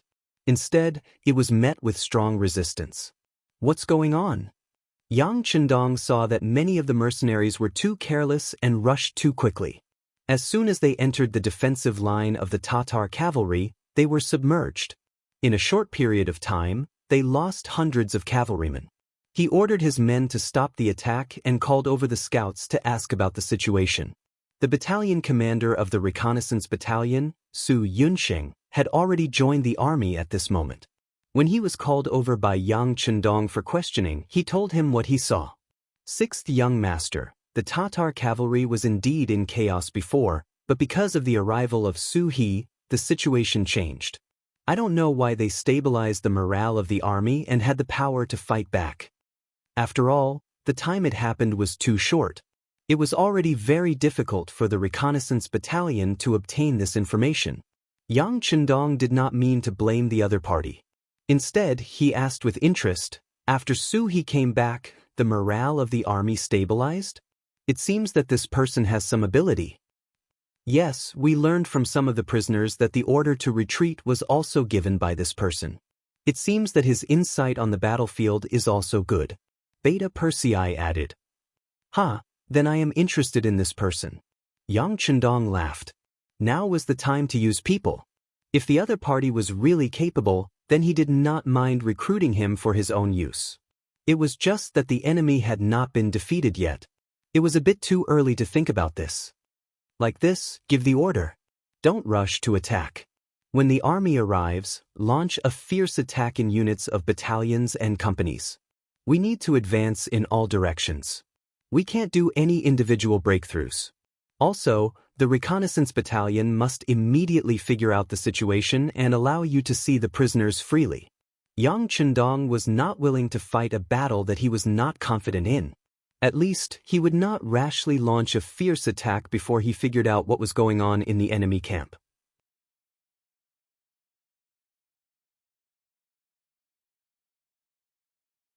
Chapter 7:18. Beta Persei and Su Yunsheng went to carry out the order. Soon, the mercenaries' attack changed from the previous random attacks to an organized advance. As a result, the Tatar cavalry fell into a situation where they were forced to retreat step by step.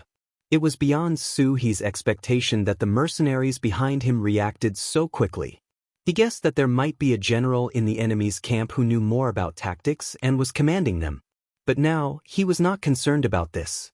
He was more concerned about whether the 2,000 cavalrymen he sent would be able to open a bloody path for Lord Agar Dorji to escape. Under the command of death, the 2,000 Tatar cavalrymen launched a suicidal attack. They were not afraid of the bullets and mercenaries who were several times their number. They just lowered their heads and charged forward. This kind of desperate fighting style finally allowed them to tear open a hole, giving Lord Agar Dorji an escape route. The 3,000 Tatar cavalrymen, who were also carrying hope, left the group. In addition to the ones who fled before, There were already 6,000 to 7,000 Tatar cavalrymen who rushed out. The Tatar cavalry paid a price. Of the 2,000 cavalrymen sent out, apart from those who died in battle or were captured, none of them returned to the barracks. Phew! Suhi breathed a long sigh of relief. Her heart, which had been hanging high before, was relieved. Now that Agar Dorji had escaped, his only worry was gone. The next step was to fight a bloody battle with the mercenaries. He would use his death to prove that the Tatar cavalry was not to be trifled with. At this time, nearly 2 hours had passed since Yang Chendong summoned Su Yunxing. In an hour, the sky would be bright. At this time, Battalion Commander Su finally learned from the captives that He was able to unify the troops and quickly reported it to the 6th young master. Oh, this He actually came up with such an idea. He really has some ability. After listening to Su Yunxing's story, Yang Chendong couldn't help but sigh. This He was really a capable person. Previously, he didn't know how the other party did it, so he could only win step by step. But now that he knew the method the other party used, he only needed to find a way to counter it. How about this? Pass down my orders. Everyone, stop attacking and wait for daybreak. Once the enemy attacks, the musketeers will be at the front and the archers will be at the back, suppressing them from breaking through. This was not the result that Yang Chendong wanted to see. Since that was the case, he would just surround them and not attack. What he wanted now was not to destroy them, but to conquer them. The mercenaries suddenly stopped their fierce attacks, and the front line became quiet. This scene caught Su He, who was in the midst of the final battle, off guard. When he heard that there were no more sounds of killing coming from outside, he didn't know why, but he had a bad feeling. General, could it be that they are preparing for a big attack? Some Kiliarchs who were also confused came to Su He and asked for instructions. Someone asked, General, it's almost dawn. When will our reinforcements arrive? That's right. The soldiers below are looking forward to it. After a night of fighting, everyone is tired and suffered heavy losses. The soldiers below are very nervous. Su He obviously couldn't say that there were no reinforcements at all. Otherwise, the army would lose their morale and be unable to fight. In order to stabilize the situation, he could only continue to make arrangements. It's not far from dawn. The reinforcements should be here soon. What we need to do now is to accumulate strength. Once the reinforcements arrive, we will attack from the inside and outside and completely defeat the mercenaries. Hearing Su He's certainty, the Kiliarchs below couldn't help but smile with joy. They immediately agreed that they would do their best to stabilize the morale of the army before leaving. Su He, who was left behind, was puzzled. Could it be that the mercenaries were really preparing to launch a big attack? If that was the case, he had already decided to lead the army to fight to the death. When the time came, even if he died in battle, he would be able to deal a huge blow to the mercenaries. He wouldn't have lived in vain. But what if the other party wasn't going to attack? What if they had other plans? What should he do then? He looked up at the sky, although it was still so dark. However, Su He knew that the sky would brighten in 2 hours. In other words, there wasn't much time left for him to fight. Su He knew that he was going to die. He wanted to fight a bloody battle with the mercenaries and die on the battlefield with the dignity of a soldier. Unfortunately, the mercenaries didn't act according to his plan. They suddenly stopped attacking and just surrounded him from afar. This gave Su He a bad feeling in his heart. As the saying goes, what you are afraid of will come true. Just when Su He was wondering if the other party had figured out her plan, suddenly there was a shout from the front line. The voice that only belonged to the Han people came clearly at this moment. Brothers of the Tatar cavalry, you have been fooled. You won't have any reinforcements at all. No matter Hala Ruachu of the Shiha Regiment or Jelong of the North Slope Regiment, they have been defeated by our mercenaries. We even captured Hala Ruachu alive. Now you are all alone. Surrender immediately.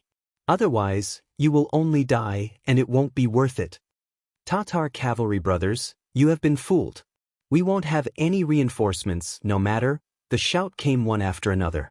It was transmitted to the Tatar army through the simple loudspeakers. When the cavalrymen heard the news for the first time, they all looked at each other with ugly and angry expressions. Their faces were ugly because of the situation they were in. They were angry because they knew that they were fooled. For a moment, the camp was like a nest that exploded. No matter how hard the Kiliarchs tried, they couldn't suppress it anymore. Left with no choice, these Kiliarchs could only band together and come to Suhi to ask for an explanation. Suhi didn't panic like everyone thought. Instead, he rode on his horse calmly. Looking at the angry Kiliarchs, he lowered his head and admitted his mistake. "I'm sorry, everyone. I lied before. We might really have no reinforcements." "What? Really no reinforcements? If that's the case, what should we do next? Without reinforcements, we won't be a match for the mercenaries." "That's right. What should we do? General Su, please come up with a plan." The Kiliarchs all talked at once. Facing Suhi, who admitted everything, they suddenly realized that they weren't that angry. After all, he didn't take the opportunity to escape. Instead, he stayed here like everyone else. With this, they couldn't vent their anger. First, Suhi calmed the Kiliarchs down. Then, he talked about how to deal with the mercenaries. "Brothers, it's obvious that the mercenaries want to use psychological tactics to win without a fight. If that's the case, we'll all become their prisoners. We'll even live a life worse than death. Since that's the case, why don't we give it a try? Maybe we'll have a chance to survive. Even if I can't escape and die on the battlefield, I can die a happy death and be a hero." "General, you mean?" The Kiliarchs had already guessed what Suhi was going to do next. "I mean, let's give it a try and kill our way out. Let's leave it to fate." Suhi also knew that at this moment, he could only tell the truth. Only then would they have a chance to live. Breaking out of the encirclement wasn't an easy thing to do. Most people might even lose their lives here. But as Suhi said, if they didn't do this, they didn't have any better choice now. These Kiliarchs looked at each other and finally nodded helplessly. After getting the support of these Kiliarchs, Suhi immediately gave the order for the entire army to charge out under the cover of the moonlight. After the order was given, the Tatar cavalry who were still doubting whether they were tricked were speechless by General Suhi's sincerity. Although they were angry, they didn't want to be captives. They didn't even dare to imagine what life would be like as captives. They could only try their best and hope that the heavens would take care of them and let them live. Every single one of them held on to the hope that they could survive. One by one, they unsheathed their cavalry sabers. Taking advantage of the fact that the sky had yet to brighten, they charged out to kill. When the hundreds and thousands of Tatar cavalry charged out, their battle formation was quite large. The moment the earth shook, the Tiger's Man Independent Regiment guarding the outermost perimeter felt it. As the regiment commander, Tiger's Man immediately ordered the 3 battalions of musketeers to get ready. At the same time, he ordered the soldiers who were burying the mines to retreat and prepare for battle. Behind the Independent Regiment, the Winchester Division that reinforced the 1st Regiment of Cavalry also prepared their bows and arrows, ready to fire at any time when the enemy approached. More and more Tatar cavalrymen were charging towards them. They seemed to have understood their situation. If their first charge was fruitless, then it would be even more difficult for them to come up with a good result. This time, the number of cavalrymen charging towards them increased, and their speed was also very fast. Although it was night, the earth was shaking, giving people the feeling that thousands of men and horses were bravely charging through a single plank bridge. Because of this, many of the mercenaries' expressions became very cold. Some of the soldiers even had cold sweat coming out of their palms. Sensing the nervousness of the soldiers, Tiger Edge, who had always been by Yang Chendong's side and had developed the aura of a general, laughed out loud. "Everyone, don't panic. We are well prepared. The enemy won't be able to rush over." As if to prove his words, a deafening explosion suddenly rang out. Streaks of fire soared into the sky and dyed the originally dark night. It actually lit up the eyes of the soldiers, allowing them to clearly see everything that was happening in front of them.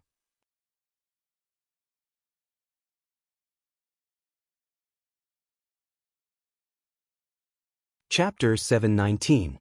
In the end, the Tatar cavalry still managed to rush into the landmines, triggering lightning and fire, sending countless enemy cavalry into the sky. After the landmines exploded, the fragments flew into the bodies of many Tatar cavalrymen, making them look like hedgehogs, screaming and wailing in pain. Under this kind of attack, the Tatar cavalry that rushed quickly became the target of the attack. Some of the cavalry at the front didn't even have time to shout before they were swallowed up by the ruthless power of the landmines.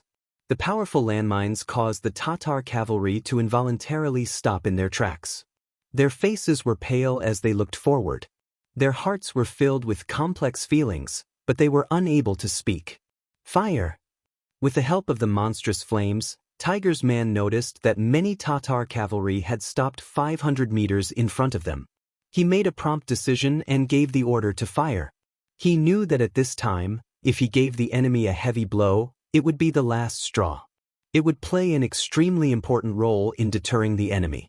With a loud shout, the 3 battalions fired at the same time. Although in the darkness, the accuracy of these auxiliary soldiers was greatly reduced, but the number of Tatar cavalry was large enough. Coupled with the fact that they weren't prepared at all, a burst of gunshots rang out. Who knew how many Tatar cavalry fell from their horses? First, the landmines sent people into the sky, then the firearms easily took people's lives. Under this kind of pressure, the Tatar cavalry had no choice but to retreat one by one. Originally, it seemed that the first attack with great momentum was fruitless. On the contrary, it was a big blow to their morale. After the failure of the assault, when most of the cavalry returned, many of them had a pessimistic expression on their faces. Many of them were already scared.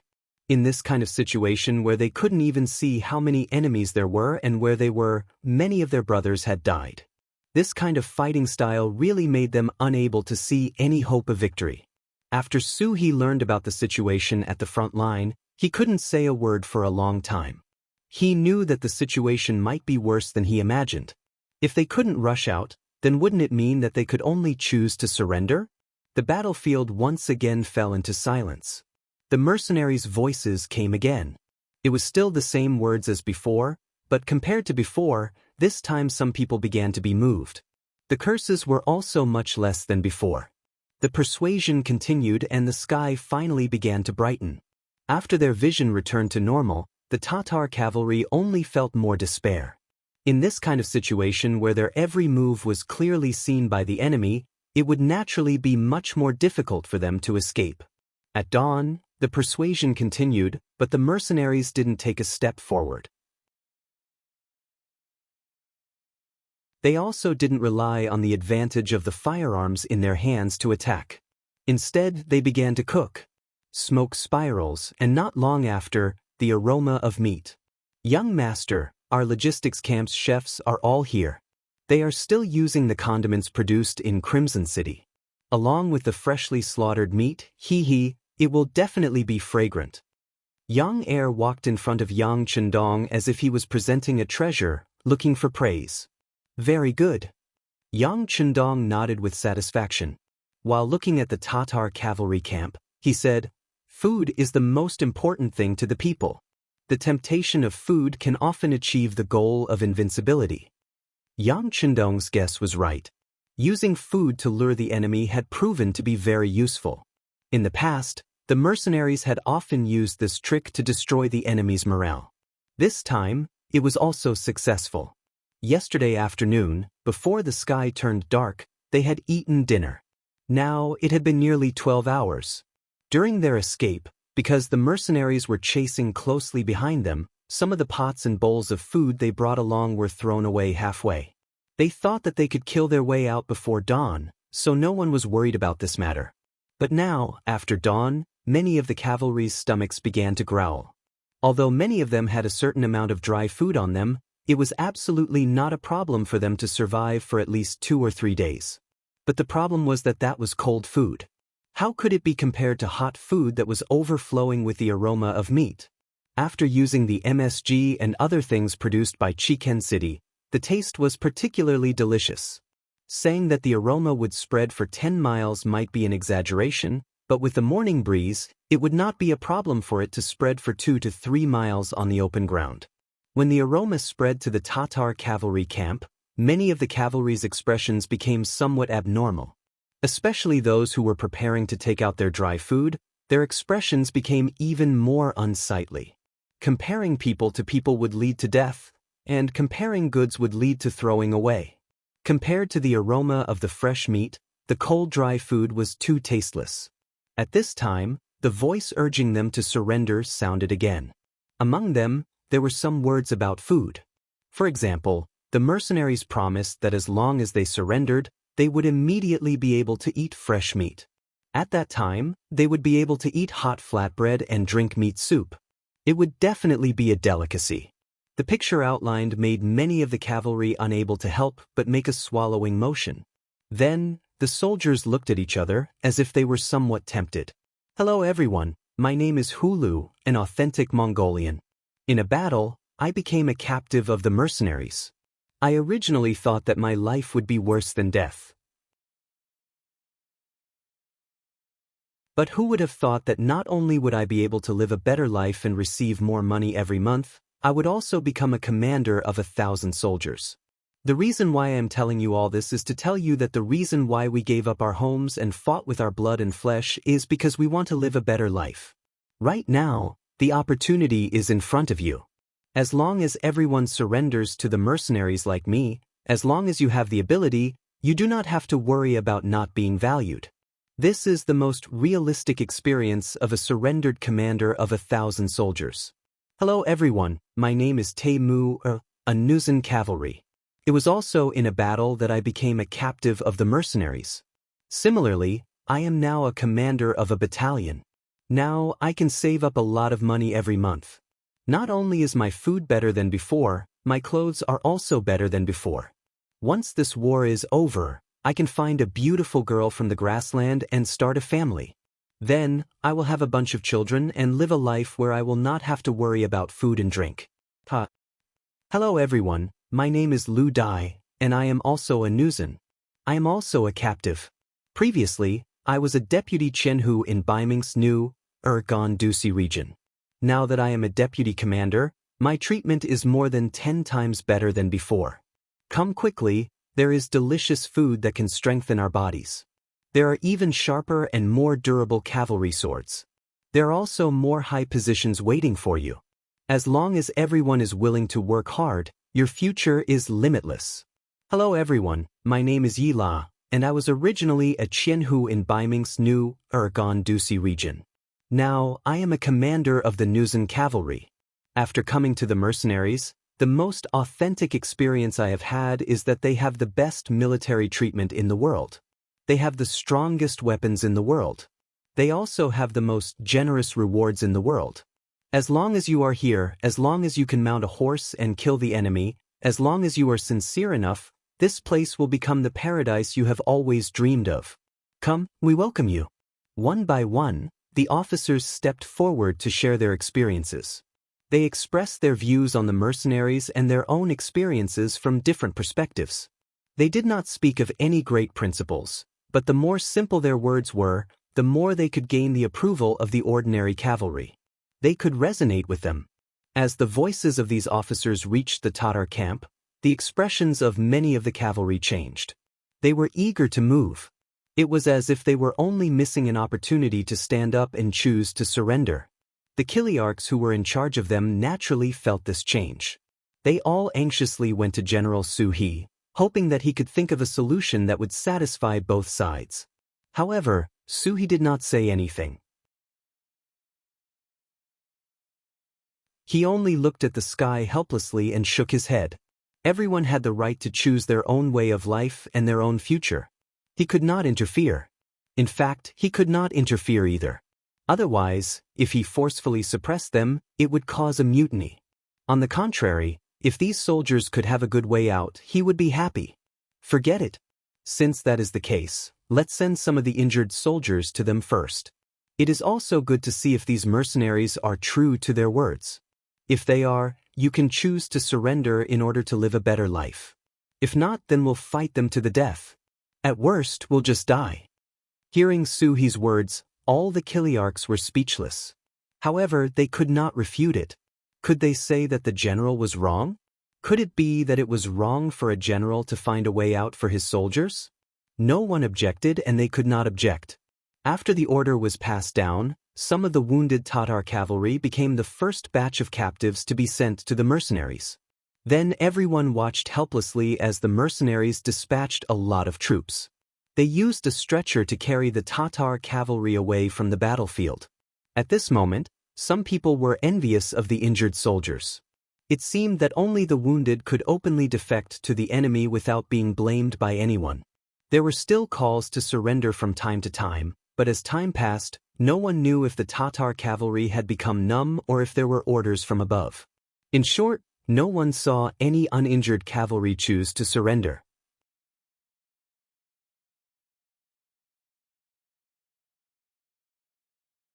Chapter 720. Time passed little by little. When it was noon, the smell of meat came from afar. Along with it came another trump card. Some of the injured Tatar cavalrymen were sent back to the center of the battlefield.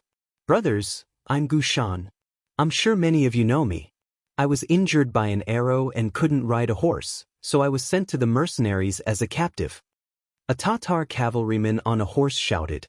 Such a shout quickly caused a burst of discussion in the Tatar camp. That person is indeed Gushan. His hometown is not far from mine, so I know him. He is Gushan. He was originally with me. Even if he turned into ashes, I would still recognize him. I just didn't expect that when we left this morning he couldn't get on a horse, but now he can ride a horse.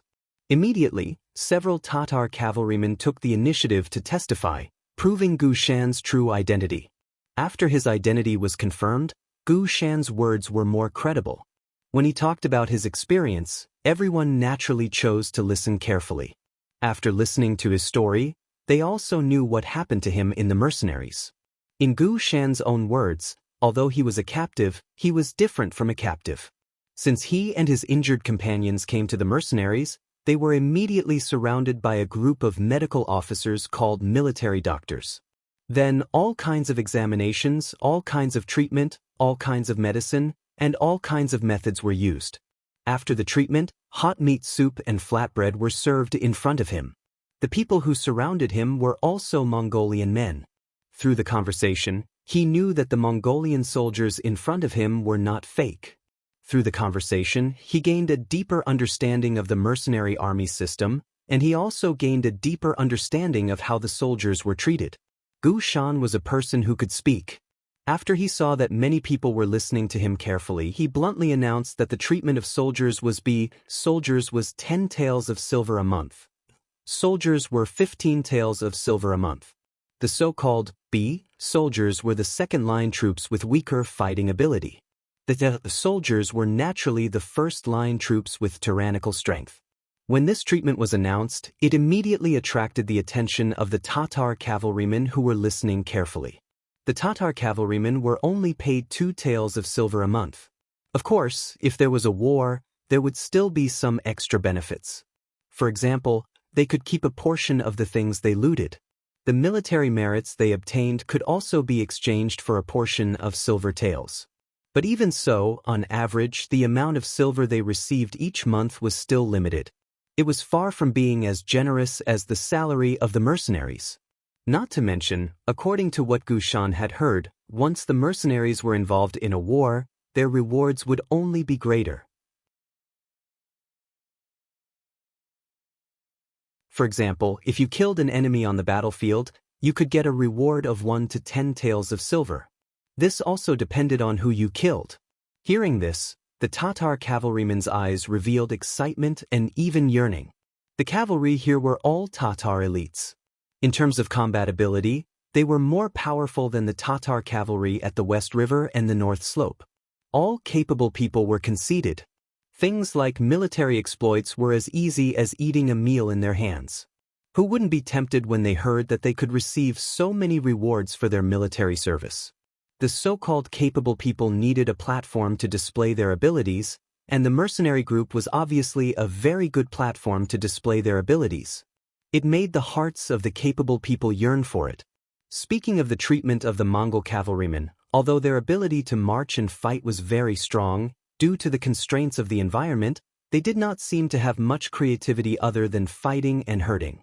Because of this, their treatment had always been very poor. It was even worse than the Baiming army, the original Nuzan tribe, and the Mongol tribe in Narcissus town. The price they paid was not proportional to the benefits they received. This made many of the Tatar cavalrymen resentful. But when they thought about how everyone was like this on the Mongolian grassland, they slowly balanced out. But balance did not mean that they had truly accepted it. They still wanted to prove themselves and improve their treatment. After all, with money, they could do many things. This was something that everyone knew. Why did the Mongol cavalrymen always like to plunder? It would not take long for them to think of attacking the Central Plains. Wasn't it because they were too poor? Everyone knew that the Central Plains was vast with abundant resources. The people there were also very rich. If they did not target them, who else would they target? Although many people would die in every war, compared to the benefits, the risk was worth it. But now, they did not need to go out of the grassland to plunder others. They could also receive good treatment. This was equivalent to having benefits in front of them.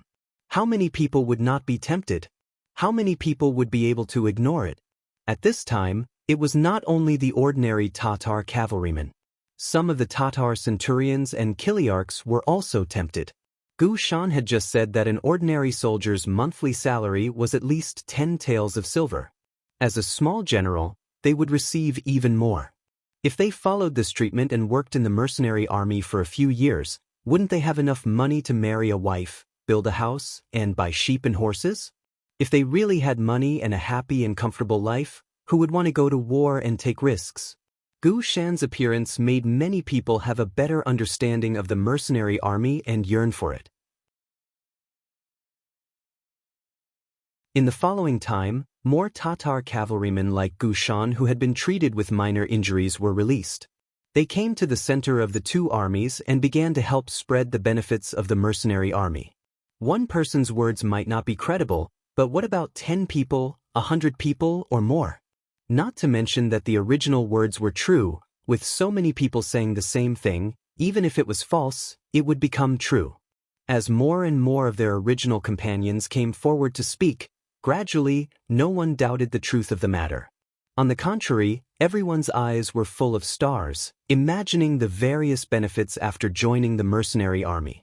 Gu Shan and the others were sent out because they had received a certain promise from the mercenary army. For example, the so-called Mercenary Logistics Battalion Commander Beta Persei, who was in charge of receiving them, said that as long as they helped persuade the Tatar cavalrymen, once they chose to surrender, not only would they receive a reward of 100 taels of silver for their military service, but after their injuries were healed, their ability would be tested first and they would be able to enter the corps. Even if it was for themselves, Gu Shan and the others would go all out and do their best to praise the mercenary army to the best of their ability. Their efforts finally paid off. Under the extreme temptation of words, finally a bold Tatar cavalryman walked out of the camp and came to the center of the two armies, expressing his willingness to surrender to the mercenary army. His appearance was naturally welcomed by Gu Shan and the others. In the warm applause, the mercenary army also sent out 2 battalions of soldiers to welcome him. Immediately, a special person came forward to register. The officer in charge of the reception also praised the Tatar cavalryman for daring to be the first to come forward. He said that if this person performed well, he would be given more consideration for his promotion. With such a living example in front of them, the other Tatar cavalrymen finally couldn't help but take the initiative to stand out. They scrambled to be the first, as if they were afraid that all the benefits would be taken away by others if they were late. More and more Tatar cavalrymen chose to surrender. They put down their weapons, jumped off their horses, and joined the mercenary army. Because of this, the tension of the previous war slowly disappeared. So much so that the originally tense string was also relaxed. There were also examples of centurions and Kiliarchs joining the mercenary army. In the main camp of the Tatar cavalry, he stood at the entrance of the large tent. He looked at everything that was happening in front of him from afar and was speechless for a long time. There was no expression on his face. He couldn't tell if he was happy or disappointed. Suhi's mood was indeed a bit complicated. You could say that he was happy. So many of his brothers had a way to live, so he was naturally happy. But at the same time, he was worried that the mercenary army would not treat his brothers well. Since they had surrendered, it was the same as fish on the chopping board, waiting to be slaughtered. If all of this was fake, then what should he do? Under such a worried mood, Gu Shan, who had done his best to talk, crossed the line between the two armies and arrived in front of Su He. This was deliberately requested by Su He. He wanted to contact Gu Shan alone and use his experience to judge whether what Gu Shan said was true or false. Seeing that Gu Shan had arrived, he calmly turned around and walked into the large tent. He spat out a sentence, "Come with me." Gu Shan was naturally cautious and even a little nervous. After all, he was just an ordinary Tatar cavalryman. It was impossible for him to meet a general like Su He who commanded tens of thousands of troops. But now, they could actually meet alone. It was imaginable how his mentality had changed. As soon as he entered the tent, it was incomparably cold. Su He turned his head and said casually, "Sit anywhere." "Thank you, General. I'm used to standing." Gu Shan was still very aware of his identity. He didn't sit down but stood respectfully at the side. Su He saw Gu Shan's performance, but he didn't say anything. Instead, he sat down and asked casually, "Tell me everything you saw after going to the mercenary camp and the benefits they promised you. Remember, don't lie. If I find out, you'll never be able to walk out of this tent." There wasn't the slightest anger in his voice, and there wasn't even the slightest murderous intent. However, these words brought a lot of pressure to Gu Shan, so much so that he suddenly broke out in cold sweat. It also gave him a feeling that it was best not to lie in front of General Su He. Otherwise, he would definitely lose his life here.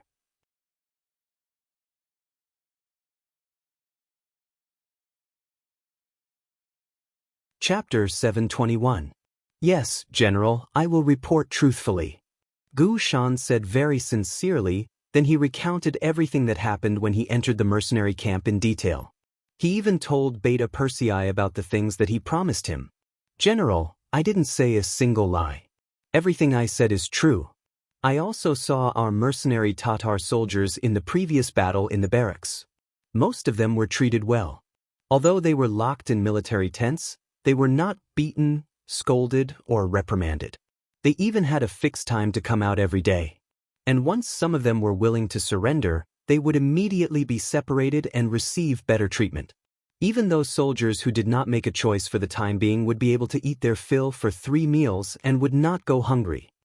Su He nodded from time to time as he listened carefully to Gu Shan's detailed account of everything he saw. He could feel that Gu Shan was not lying. He had interrupted several times and then asked the previous questions again. The answers he got were the same. There was no difference. He learned more about the mercenary army from Gu Shan's mouth.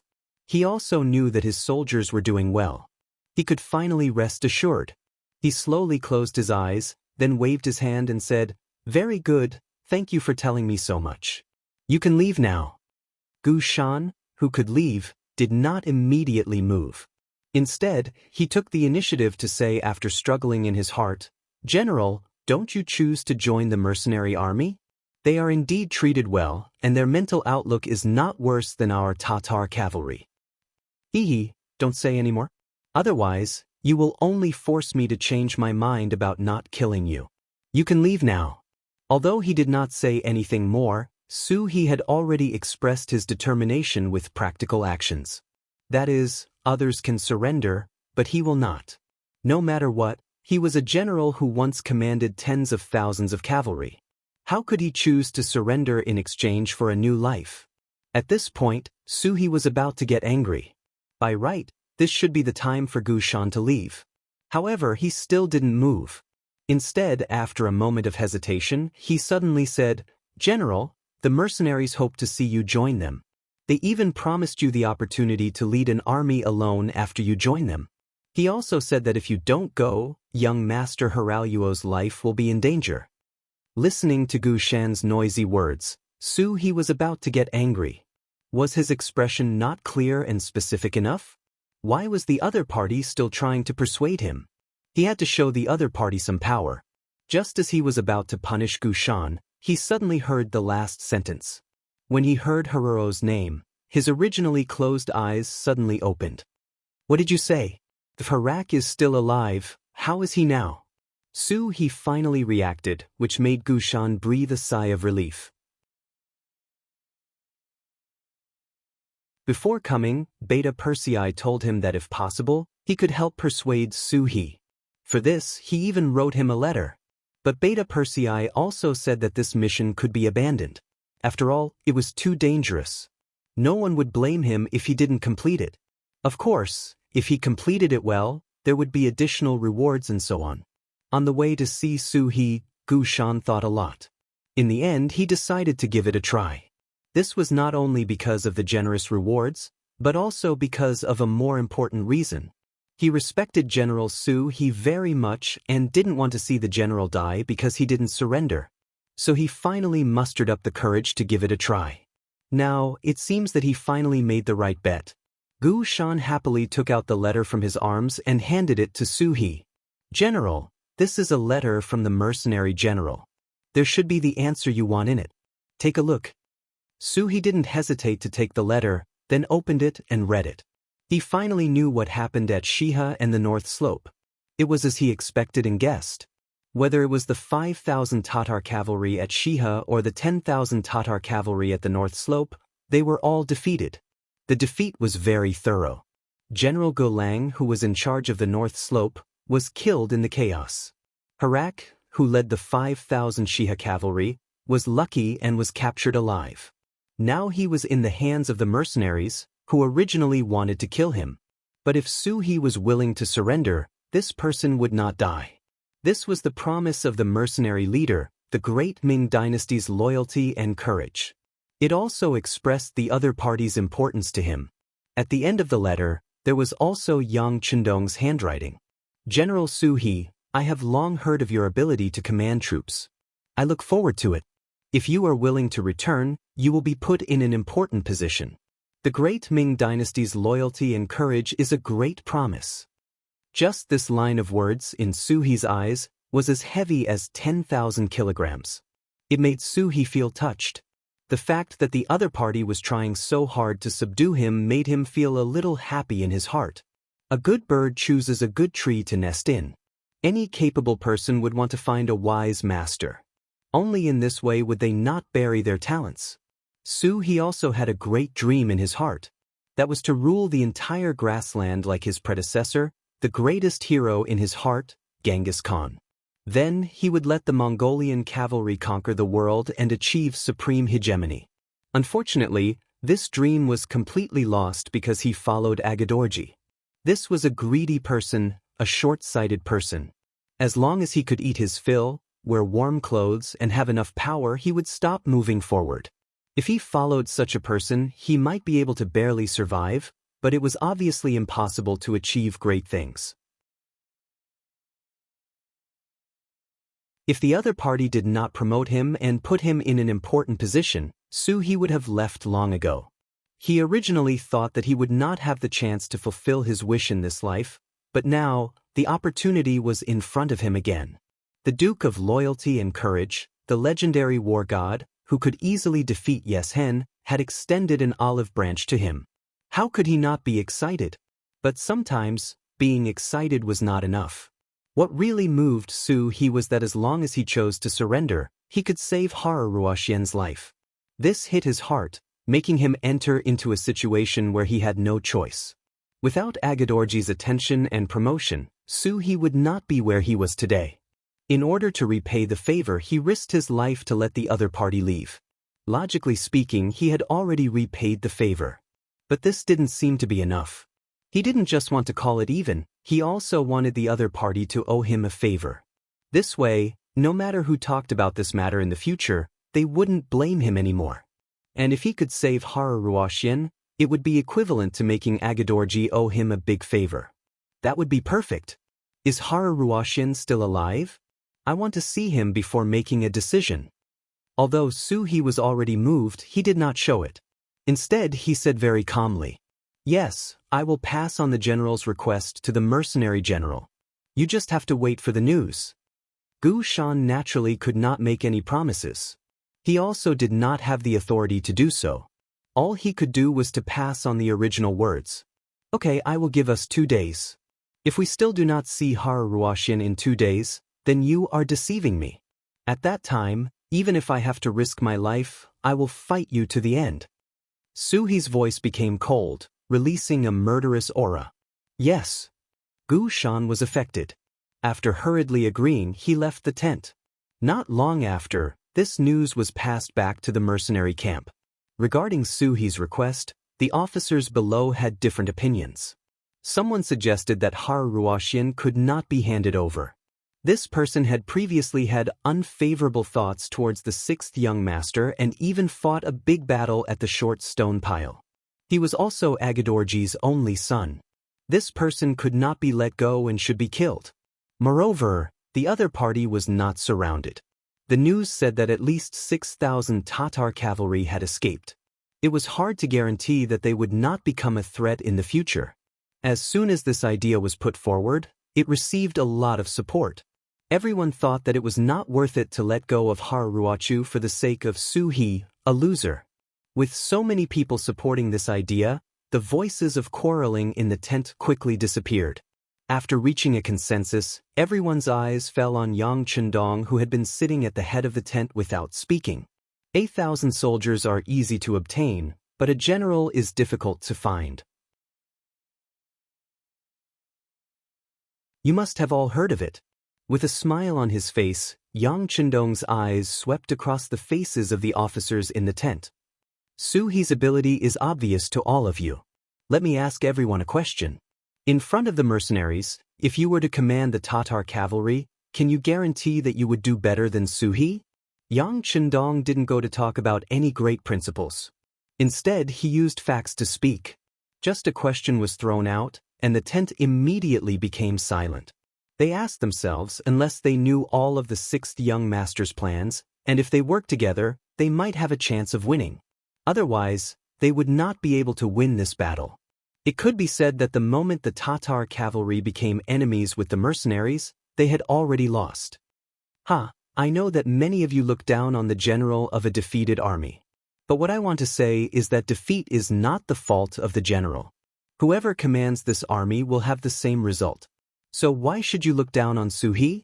As for defeats, most of you have experienced them before, right? When have I ever looked at you in a different light? When this question was asked, many of the faces in the tent became red. This was especially true for Yella and Lu Dai, who were the commander of the Jurchen cavalry division. Their faces were flushed red. Weren't they the general of a defeated army? It was because of their ability that they were chosen by Yang Chendong and placed in an important position. You're tuning in to the Passion Pages YouTube channel. We're so grateful for your support, and don't forget to subscribe to join us on this incredible journey through captivating stories. Your generosity through donations truly makes a world of difference, as it's the primary source of revenue that allows me to expand and enhance this channel for you. Thank you from the bottom of my heart for being a part of this adventure.